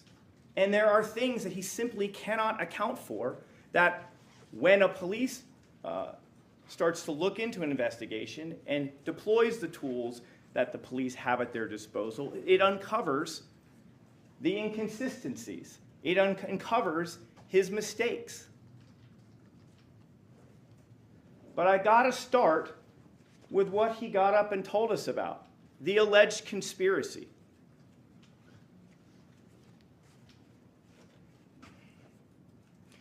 When Mr. Tellis got up here over the course of, I think it was 3 days, and testified, it was remarkable what he had to say, and not in a good way. His testimony was incredible, and not in a good way. He explained, or at least attempted to, explain this conspiracy. What we learned over the course of the 3 days, and actually the course of this trial over 3 weeks, is the conspiracy grew, and it grew, and it grew. Who's exactly in it? It starts with Compass, nebulously Compass Realty. We learned that Adam Fenn can't be ruled out, right? Because he makes donations to Rita Reid. Cindy Sauerland gets mentioned at one point. In some of those briefings, you'll see her name is mentioned. She's a source of consternation for the defendant. It expands to the old guard, as they coined that phrase. Rita Reid, Alicia Goodwin are all part of this, right? The conspiracy, and let's remember, it's a conspiracy to murder Jeff German. We then learn it expands to Derek Jappy. He's in on it as well. When he testified, he's not really able to link up why Derek Jappy would want to help Rita Reid or Alicia Goodwin or Compass Realty or Adam Fenn or Cindy Sauerland. That testimony is lacking. A lot of times when I pressed him, and I pressed him, and I'm going to explain to you one of the reasons why I cross-examined him so hard. When you stand on the stand under oath and you make allegations about businesses in our community, government service workers, and the police department, we deserve answers. I genuinely wanted to know, how is all this connecting? Explain it to me. And respectfully, Mr. Tellis absolutely failed in doing so. It didn't make sense. And that is one of your instructions, which is to use your common sense. It's got to make sense, and it actually has to link up with evidence. But a lot of times, the most common answer I would get back from Mr. Tellis was simply, well, no, I never saw Jappy take a bribe, but I think that. It was a lot of times it's like, that's just my gut feeling. That's my opinion. That's not evidence. That is not evidence. But yet, it was Mr. Tellis's answer for almost everything when it came to this conspiracy. But let's continue. It stretches out to include Cliff Mogg, Justine Gaddis, the entire DNA lab. He said there were also patrol officers in it. I asked him which patrol. I don't know which ones. And then it literally culminates with Steve Wolfson, like the DA. It culminated with him. He can't quite link it up, but he threw that name out there. And here's the thing that struck me when I took over this case. I would submit to most people, probably before ever hearing about this case, had no idea what a public administrator was. He is not a U.S. senator. He is not a governor. He is not a congressperson. He is a duly elected official who manages an office of approximately 8 people. And their job is to assist people who pass away, who don't leave a will and leave property behind. The public administrator's office is not at the forefront of everyone's mind in this community. No one learns about this until who brings the office to light? Jeff German. And what's amazing is if you believe that story about this conspiracy, all of these people and all of these entities were willing to sacrifice their reputation, their business, their police department, even the public administrator's office. They're all willing to put it on the line to kill a reporter, to get that guy, even though he's leaving in 3 months? Does that make a shred of sense? Absolutely not. But what it does give you a window into is what's in his mind. That is how important Mr. Tellis views himself. That every single one of these people, every single one of these entities were literally willing to kill another human being who is not him just to frame him. Does that make sense? And more importantly, where is the evidence to support that? Where is the evidence that you received in this trial that supports that? And the answer is you didn't. There isn't any evidence of that. Why would Compass conspire to frame him? Why? I asked him. I wanted to know. He couldn't give a good answer. His best answer was, well, I was going to do a lot of work in the next 3 weeks, or next 3 months. Has anyone ever heard of any sort of legal filings, lawsuits getting settled up in a brief, tidy 3 months? That's not a thing. That didn't happen. That doesn't happen. There was no need to frame him because they already succeeded getting him voted out of office. And all they had to do was donate a whopping, I guess, 15 grand at best to get him out of office. They didn't need to kill him.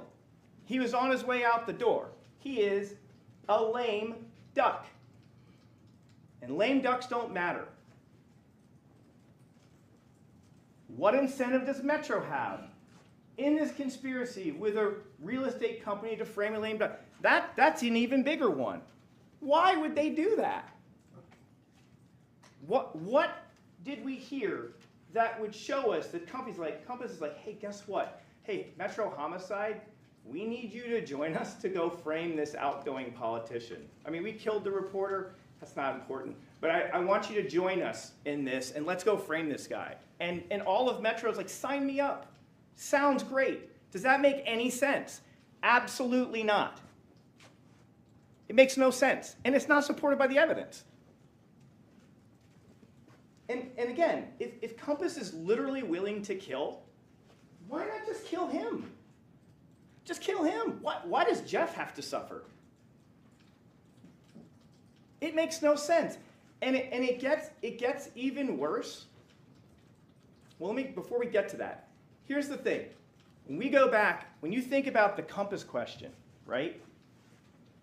Isn't Compass in cahoots with Rita Reid and Alicia Goodwin, right? They're funding Alicia Goodwin, right?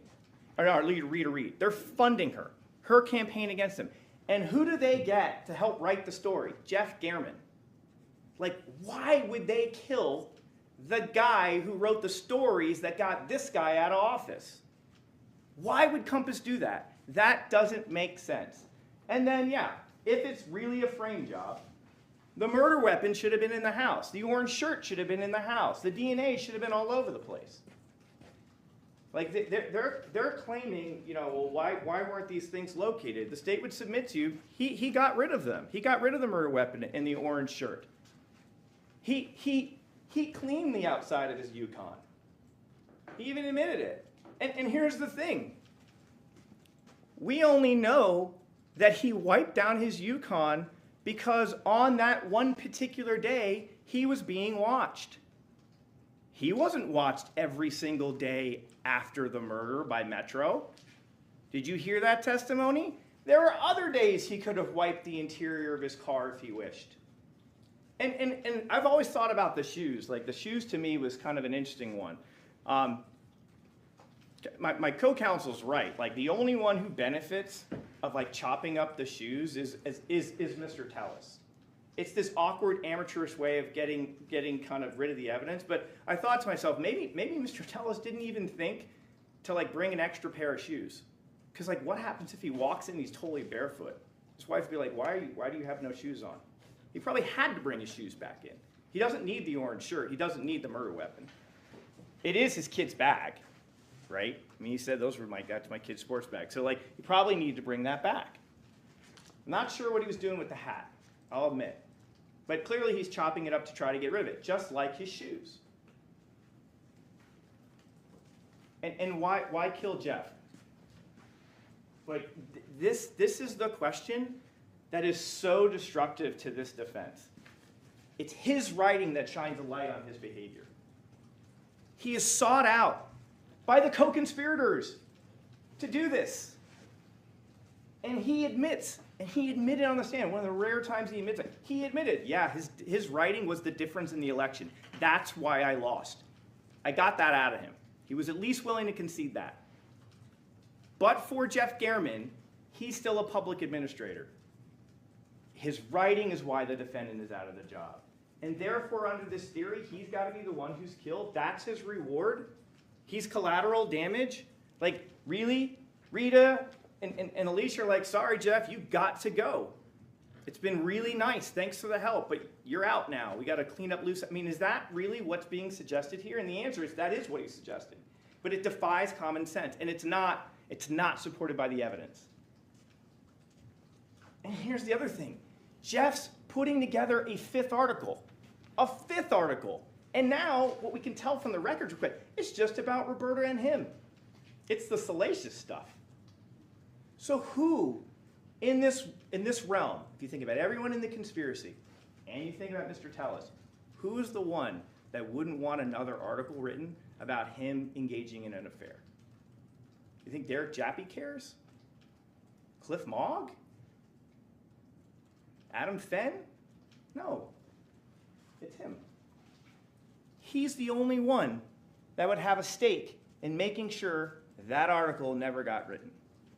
No one in the conspiracy would want to prevent that coming out. Especially not the Rita Reeds and the Alicia Goodwins. If they want that exposed, I mean, they went to have that exposed. They wouldn't want that being not put out. And I'm sure Compass Realty wouldn't either. I'm sure they would wanted him discredited. Like another article would in theory be great. They wouldn't have killed him. And then we have his walk. Like, he's got a little hitch in his getup where he kind of leans to this one side. You can kind of see it. There's something that is about his little walk. And look, you don't have to take my word for it. You can evaluate whether you think what Zach and Christy had to say about it. They've hung out with him. They've walked with him. They thought, and think about how they saw it. They were like, man, they kind of knew the background between Gehrman and Tellis, and they were like, wouldn't that be funny if that was him? He's got those same goofy gray shoes.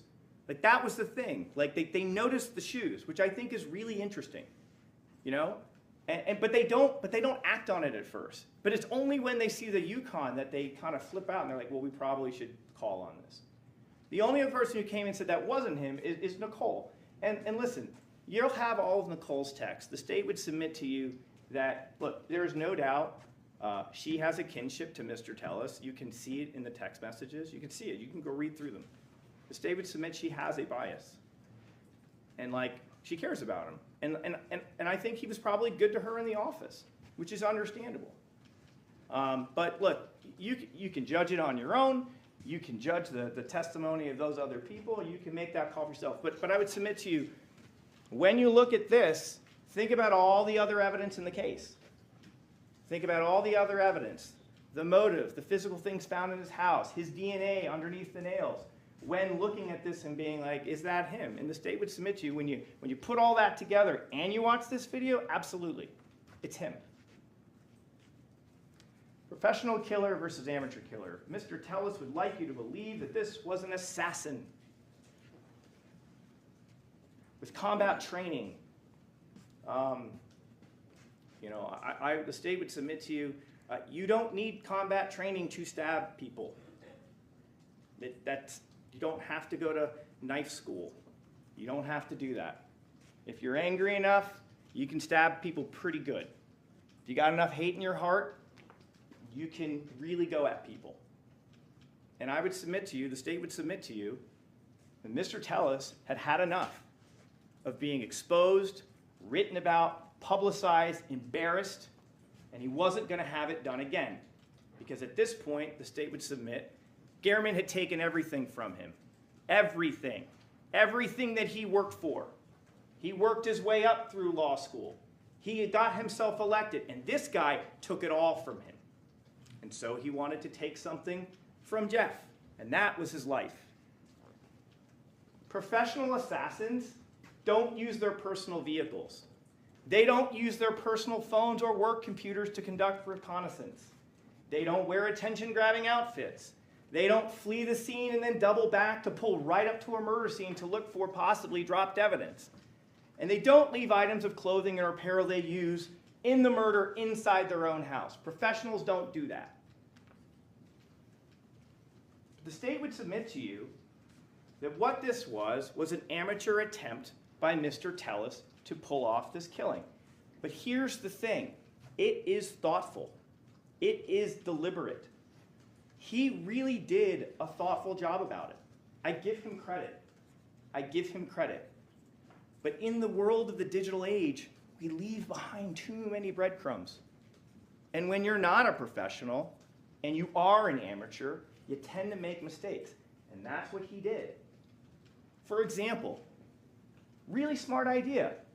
He knew about IDI Core. Hey, I've got a really easy way to look up personal identifying information on people. I'll use my work computer. But what does he not realize? That we can, as the police, download the computer and literally see your keystrokes. How could he have known that? He wouldn't. It's an oversight. It's a mistake. It's a slip. And it's evidence that we collect against him. What else? He does the Google Maps surveillance. Really clever. What an easy way. You don't even have to go to the neighborhood. Just pull it up on your Google Maps. He does the Popeye surveillance. He takes the photos off his work computer, right? But he forgets to delete his cache files. And let's just make this clear once and for all. Matt Hovanec told us what? He said that these are not created photos. They would say created in a date and a time and you'd have it. Those don't exist on the phone. I wonder why that is. Why do you think there aren't all those images? Forget the Google Maps surveillance, right? Those are probably images that the program pulls up. Sometimes it's referred to as tiling. But like the Popeyes photos, which are coming from the phone, and the one from the work computer, why don't we have any created photos? The state would submit to you that Mr. Tellis, being the smart guy that he is, the techie, as he describes himself, deleted them out of his photo album. But the problem is, he didn't delete his cache. And we learned from Matt Hovanec that the caching of photos is what happens. The example that we heard was, say you want to send an email, and the computer will shrink down the actual image to get down data size lower so it can go out. He didn't delete the cache. He deleted the actual photo, but not the cache. And so those dates tell us that essentially in the month of October, he is doing all of these things. He tried to get rid of it. He couldn't get rid of all of it because he's an amateur. He conducts reconnaissance in August, but doesn't realize that the police are going to acquire the 8.8 email about the public records request, right? Like, did he really? Maybe he probably didn't realize that we would go into the PA's office and say, hey, we want what communications are out there, and we get the email. Now we understand the significance of why these things are all happening in August, because we get the email. He didn't account for that. Here's another thing. He shut off all his location services in August, but doesn't realize it's going to stick out like a sore thumb during a location services analysis. And here's the crazy part. His expert gave it to us. His expert said, I have 13 years of location data on this phone, but for the month of August, it's a 0. It's a bagel. Why? Why that month? Because it's when he's planning the killing. He knows he's going to those spots. He doesn't want to be tracked. He's no dummy. He's smart. But the problem is, that is an electronic breadcrumb. An entire month, no location data at all for anywhere that he traveled? That was the testimony of his witness. And he didn't claim that that information was hacked or compromised. What else?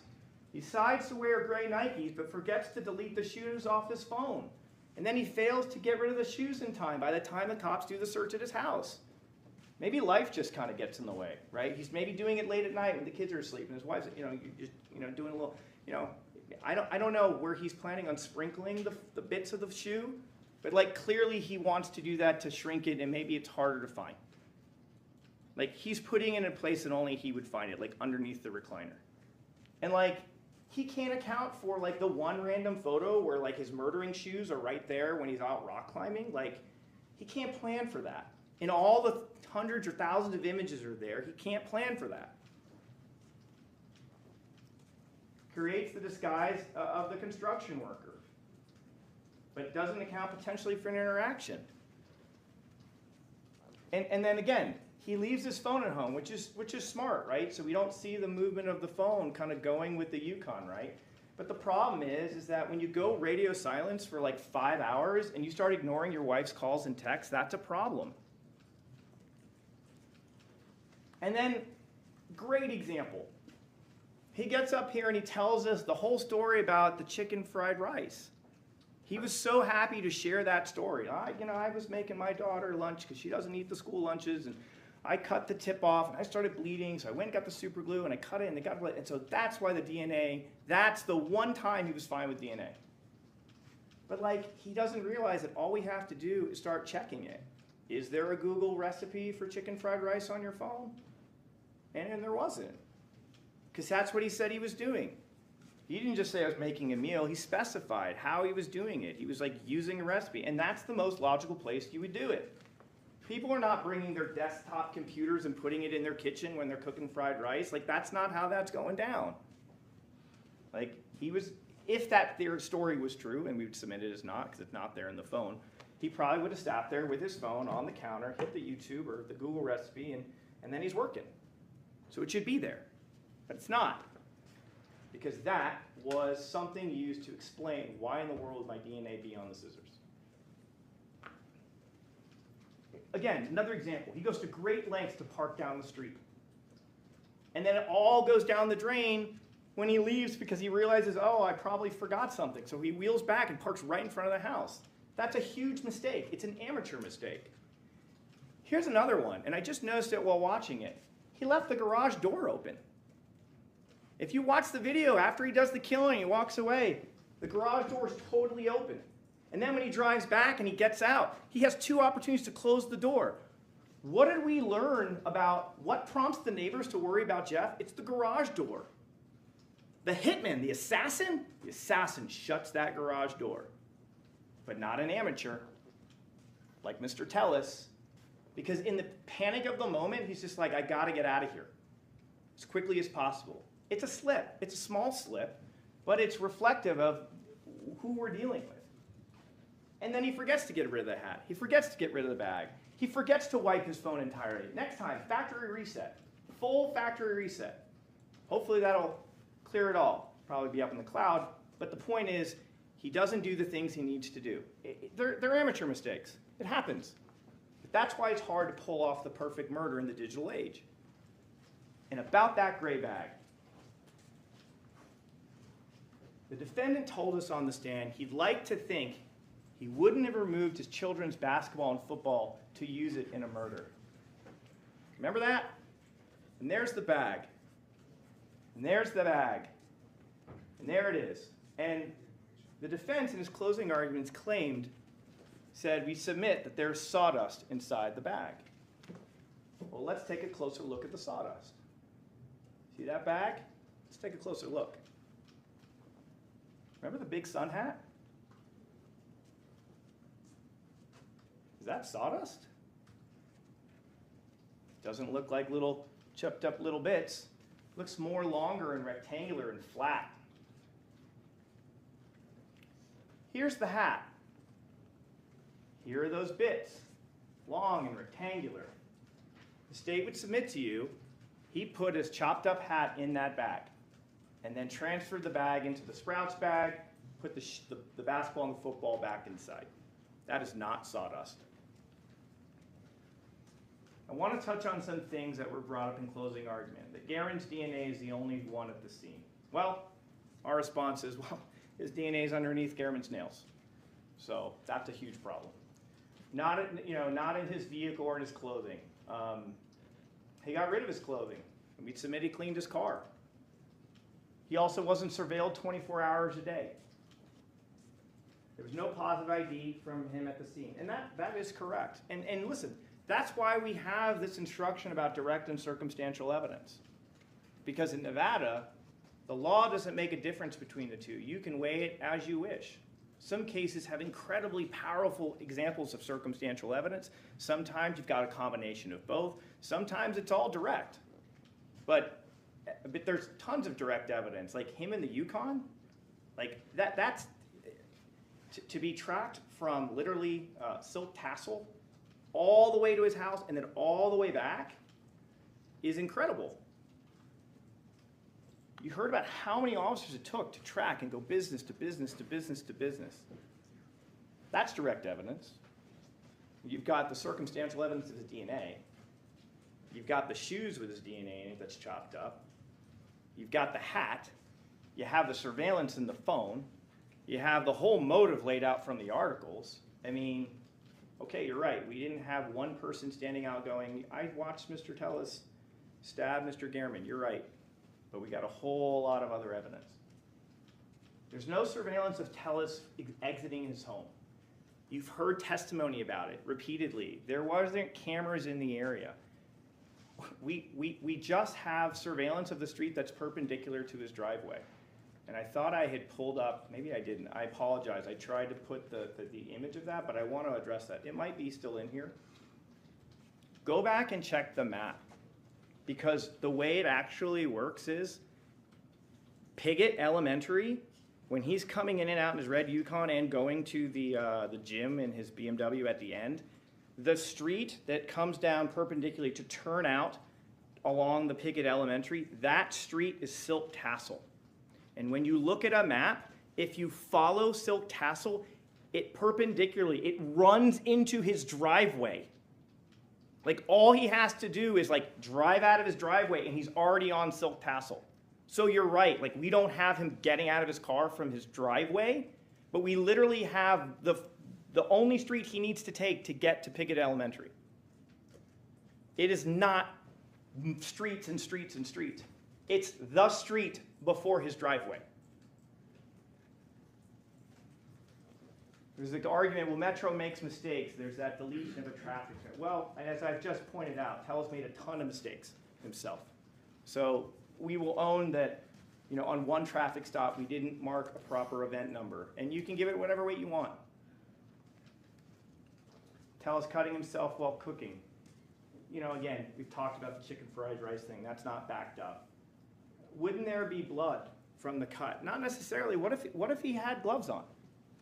And he's kind of cutting his tip. It may not be pouring everywhere. And again, look at that scene. The majority of the blood of Mr. Gehrman is actually just kind of pooling from where he's resting. It's not splattered all over the house walls. It's not that type of scene. I mean, Gehrman's shoes are such a good example of that. Like, he's the guy who gets killed. He's the one stabbed 11 times, and his shoes are relatively clean. And he's not doing a lot of walking. A lack of responses to junk messages. That's true, but there are work messages he's not responding to, and his wife is reaching out to him, and he ain't responding for hours. That's a problem. That's a problem for him. Especially, go look at, when you're not in the murder window, go look at the communications. So like when his daughter reaches out to him in the morning, he responds like that. No issue. Like at 3 o'clock or so, or 2:30, when Tonya, his ex-wife, responds with a question about the kids, he responds immediately. And what did he tell us on the stand? What did he tell us on the stand about being at Summerlin Area Command? What was his big worry? My family doesn't know where I am. I was so worried about being detained there because I couldn't reach out to my family, because that was the most important thing. And what do we know on the day of the murder in the murder window? His wife wants to know where he is, and he's not telling her. That is significant, because his pattern is, when you look outside the murder window, he promptly responds to family members about family matters. But he goes silent with his wife when he's literally in Mr. Gehrman's neighborhood. And another thing, remember his face when I showed him the Apple photo for the first time? If anybody remembers, store that one away. Because he was very comfortable on direct talking about the timeline. And he had his story all lined up. And when I showed him the photo, the message that wasn't there, that face really changed. And you can weigh that when evaluating his credibility and his responsibility for this. And then there was the argument about DFL analyst Hovanec couldn't say one way or another if it was deleted. Well, you're right. He's like, I can't definitively say it. What he does say is, I mean, I can see from the photos the message is there. I can see in the timeline it's not there. Sometimes there are situations where people delete things deliberately and it's marked as deleted, so it'll appear in an extraction report. But sometimes people delete messages and it's not. But he can't definitively say for certain. So I would submit this to you, ladies and gentlemen. Look at all the surrounding evidence in the case. And then you can reach a conclusion about this.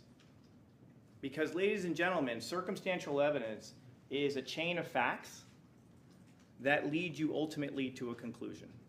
It's like connecting the dots. And so if you're wondering about this, look at the phone evidence. Look at the motive. Look at the physical evidence in his house. Look at the timeline of when he's gone. Look at when the Yukon is where it is in relation to just nothing is going out on this phone. And then you decide, you can make a call about whether, and his manner on the stand, listen to him testify, and then you can decide whether he actually deleted that message. And I'm going to get to the significance of why maybe that message was deleted in a bit. And again, claims couldn't tell, Hovanec couldn't tell you the cache date on the phone.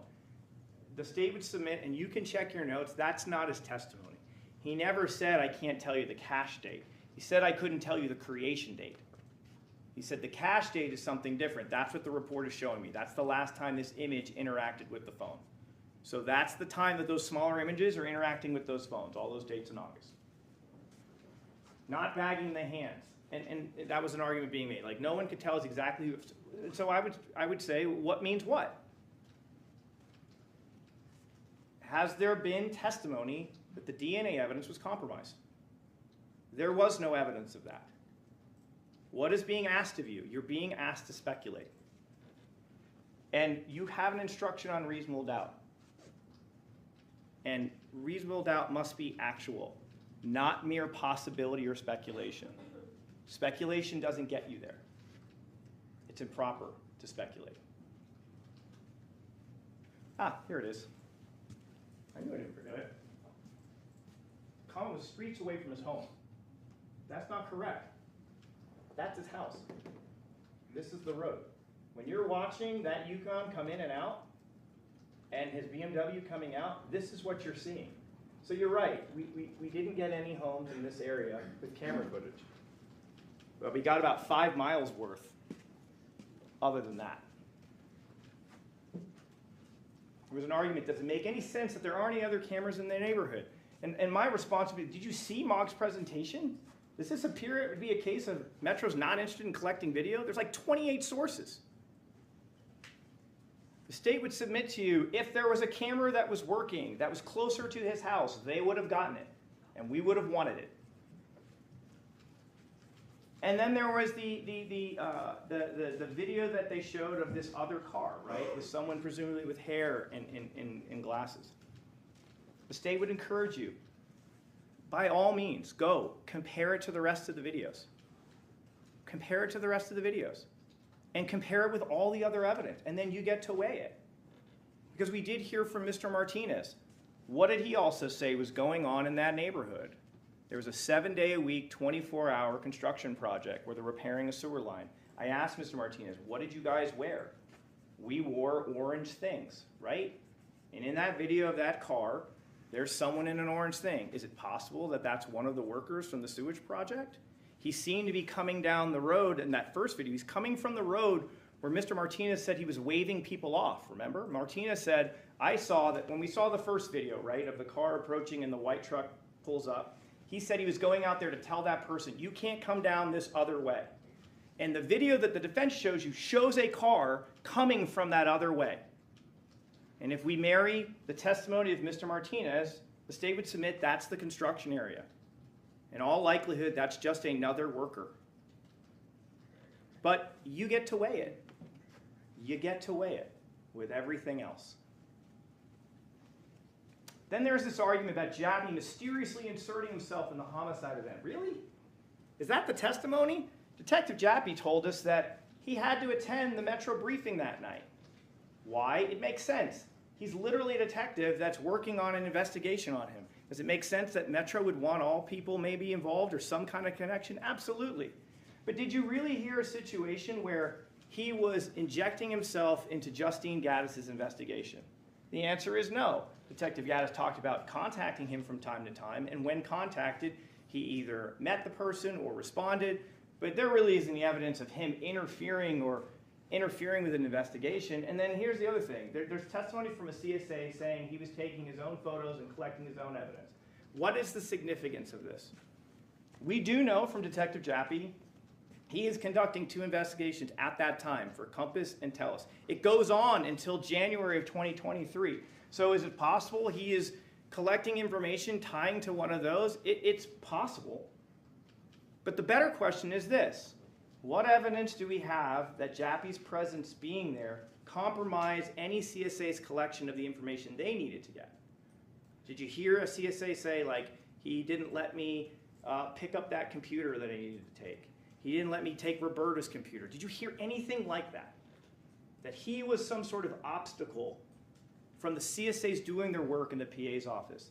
The answer is no. So what is the point of bringing this up? It is an argument or a suggestion asking you to speculate because there isn't any evidence that he interfered with their collecting of evidence at the PA's office. It's not there.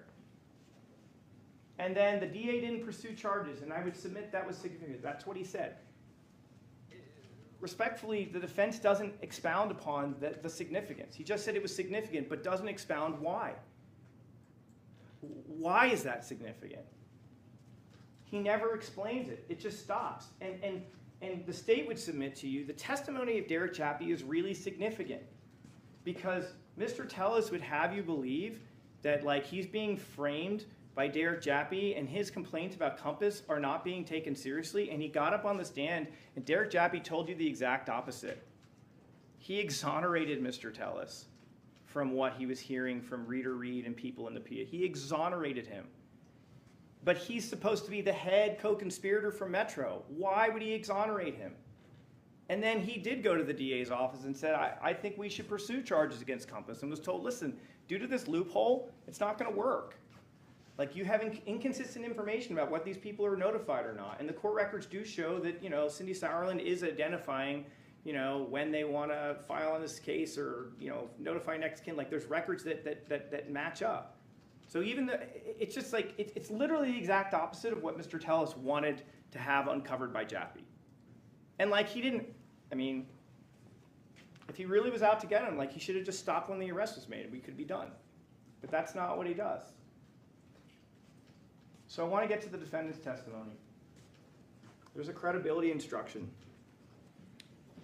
You were instructed that you need to consider witnesses, and since he testified, he's a witness, consider his manner upon the stand.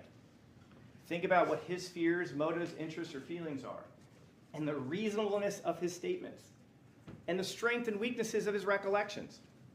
And then here's the kicker. Under Nevada law, if you believe a witness has lied about any material fact in the case, you may disregard the entire testimony of that witness or any portion of their testimony, which is not proved by other evidence. The state would submit to you that arguably, Mr. Tellis' testimony, he might have been our best witness. Based on his manner on the stand, based on the things that he said, he spent 2.5 hours on that first day, and almost 80% of it is talking about things he did in the public administrator's office. It's not about the actual murder or what he's doing on that day. He just wanted to regale you with all of his achievements as a public administrator and how he fought against people standing in his way. And the state would submit to you, as my co-counsel told you in opening statements, that's not what this case is about. It's not about whether he was a good manager or not. It's not about if he had an inappropriate relationship. This is about whether or not he had a motive to kill Jeff Garriman, and did he in fact do it? And he did. Think about his difference in how he spoke to you on direct on a narrative versus trying to answer my questions. How many times did I have to repeat, sir, my question is this, bring you back to my question. Sir, I didn't ask you why. I asked you a yes or no. Think about that for a second. Because, and think about this.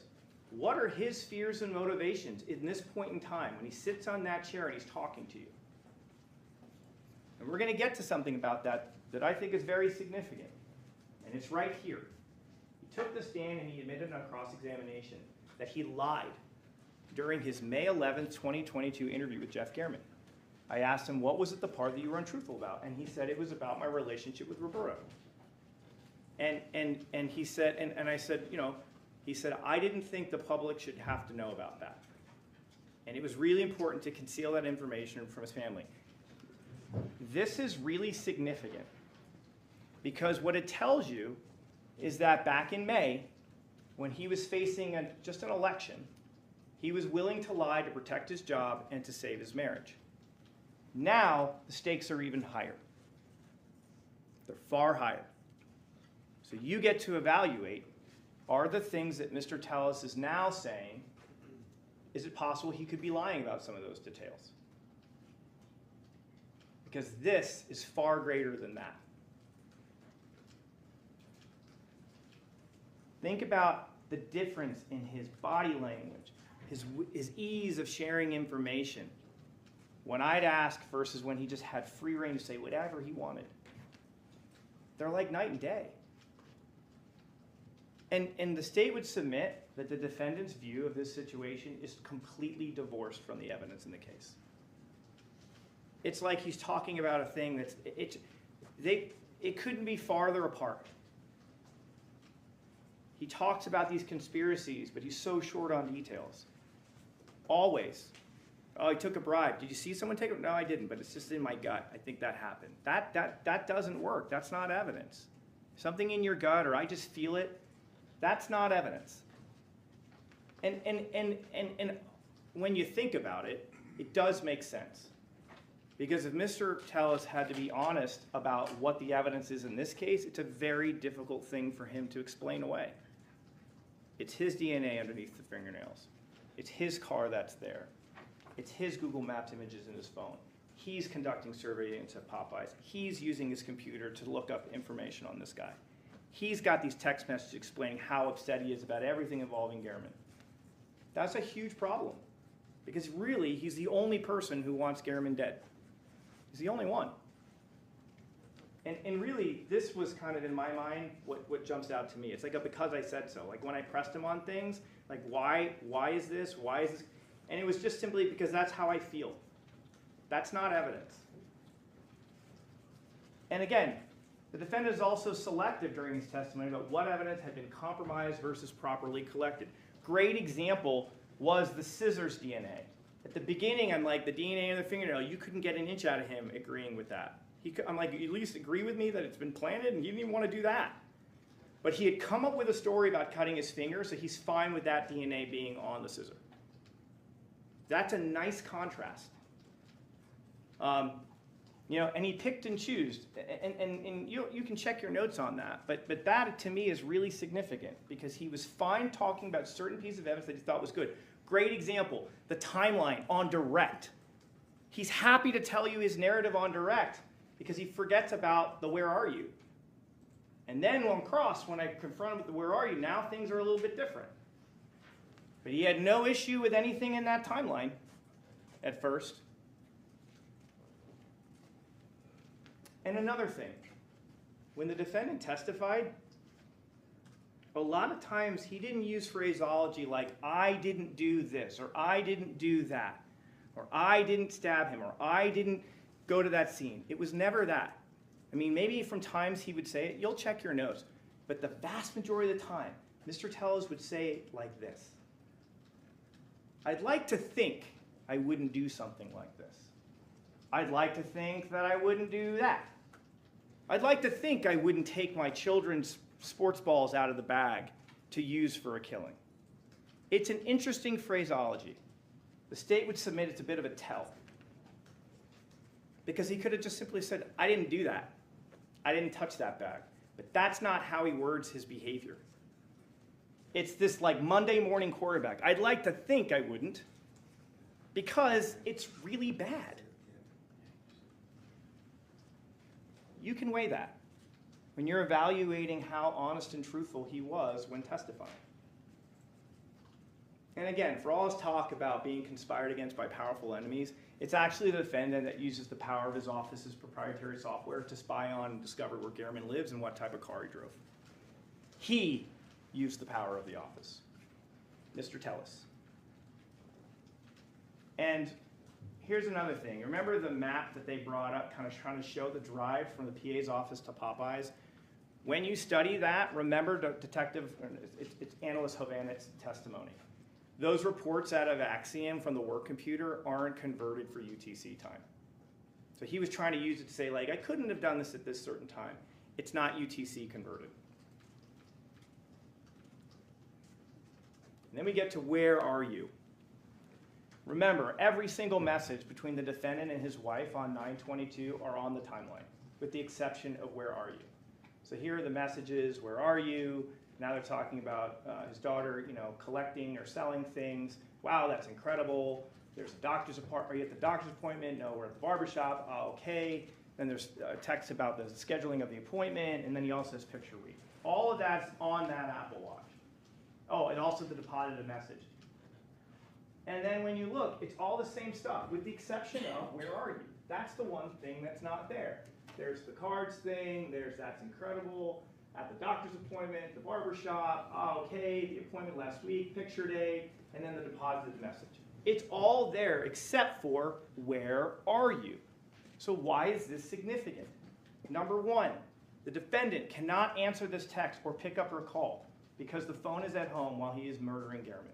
Number two, the defendant couldn't leave this message on his phone. Why? Because it would reveal that even his wife is looking for him at the time of the murder. And third, given the state of their relationship at that juncture, given what you've now kind of acknowledged what he was doing privately, if your wife calls and you have your phone on you, you're going to take that call. You're going to answer that text message. You're not going to let that sit for like 5 hours. No way. No way. Some final thoughts. I want you to think about this one. This is something I never actually asked Mr. Tellis on the stand, and I really tried to ask as many of these, but this one really struck me. The Las Vegas Metro, blah, blah, blah. If the Metro Police Department, if the Las Vegas Metropolitan Police Department was really in on a conspiracy to get the defendant, right, to truly get him, here's a question for you. Why not let him die in the tub? You saw the video. Why not let that man bleed out? You had your opportunity, and yet they don't take it. Mr. Tellis' life is saved that day. And who ends up saving his life? Why, it's none other than the head conspirator from the Las Vegas Metropolitan Police Department. It's Detective Derek Jappy. He testified that he spent 2 hours on the phone talking him off this ledge. 2 hours. And then you got to watch the footage. They saved his life. If the conspiracy is really true, Derek Jappy doesn't do that. Metro doesn't do that. They literally let him bleed out. But that didn't happen. And the reason is, ladies and gentlemen, is because there never was a conspiracy. You made a commitment when we did voir dire to follow the law. The law in this case is abundantly clear. These 3 theories of liability are abundantly clear. He is guilty beyond a reasonable doubt on all 3 theories, and it's not close. And so we ask you to follow the law and follow the evidence. Do not speculate, but follow the evidence. As my co-counsel brought up, in the end, this is not a case about politics. It's not about alleged inappropriate relationships. It's not about who's a good boss or who's a good supervisor or favoritism at work. It's just about murder. And I want to end, if I could, just want to make sure that this is working, with something that Mr. Tellis said in his interview that really struck me. And I noticed it during the opening statement. And it's this. and people just cannot get to do whatever they want.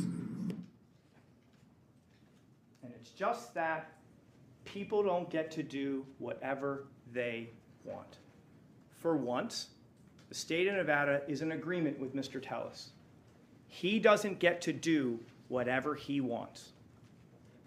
He took the life of an individual who was simply doing his job because he didn't like how it impacted him personally. Please hold him accountable for murdering Jeff German. Thank you very much. Okay, at this time, the clerk will swear the officers of the court who will take charge of the jury panel.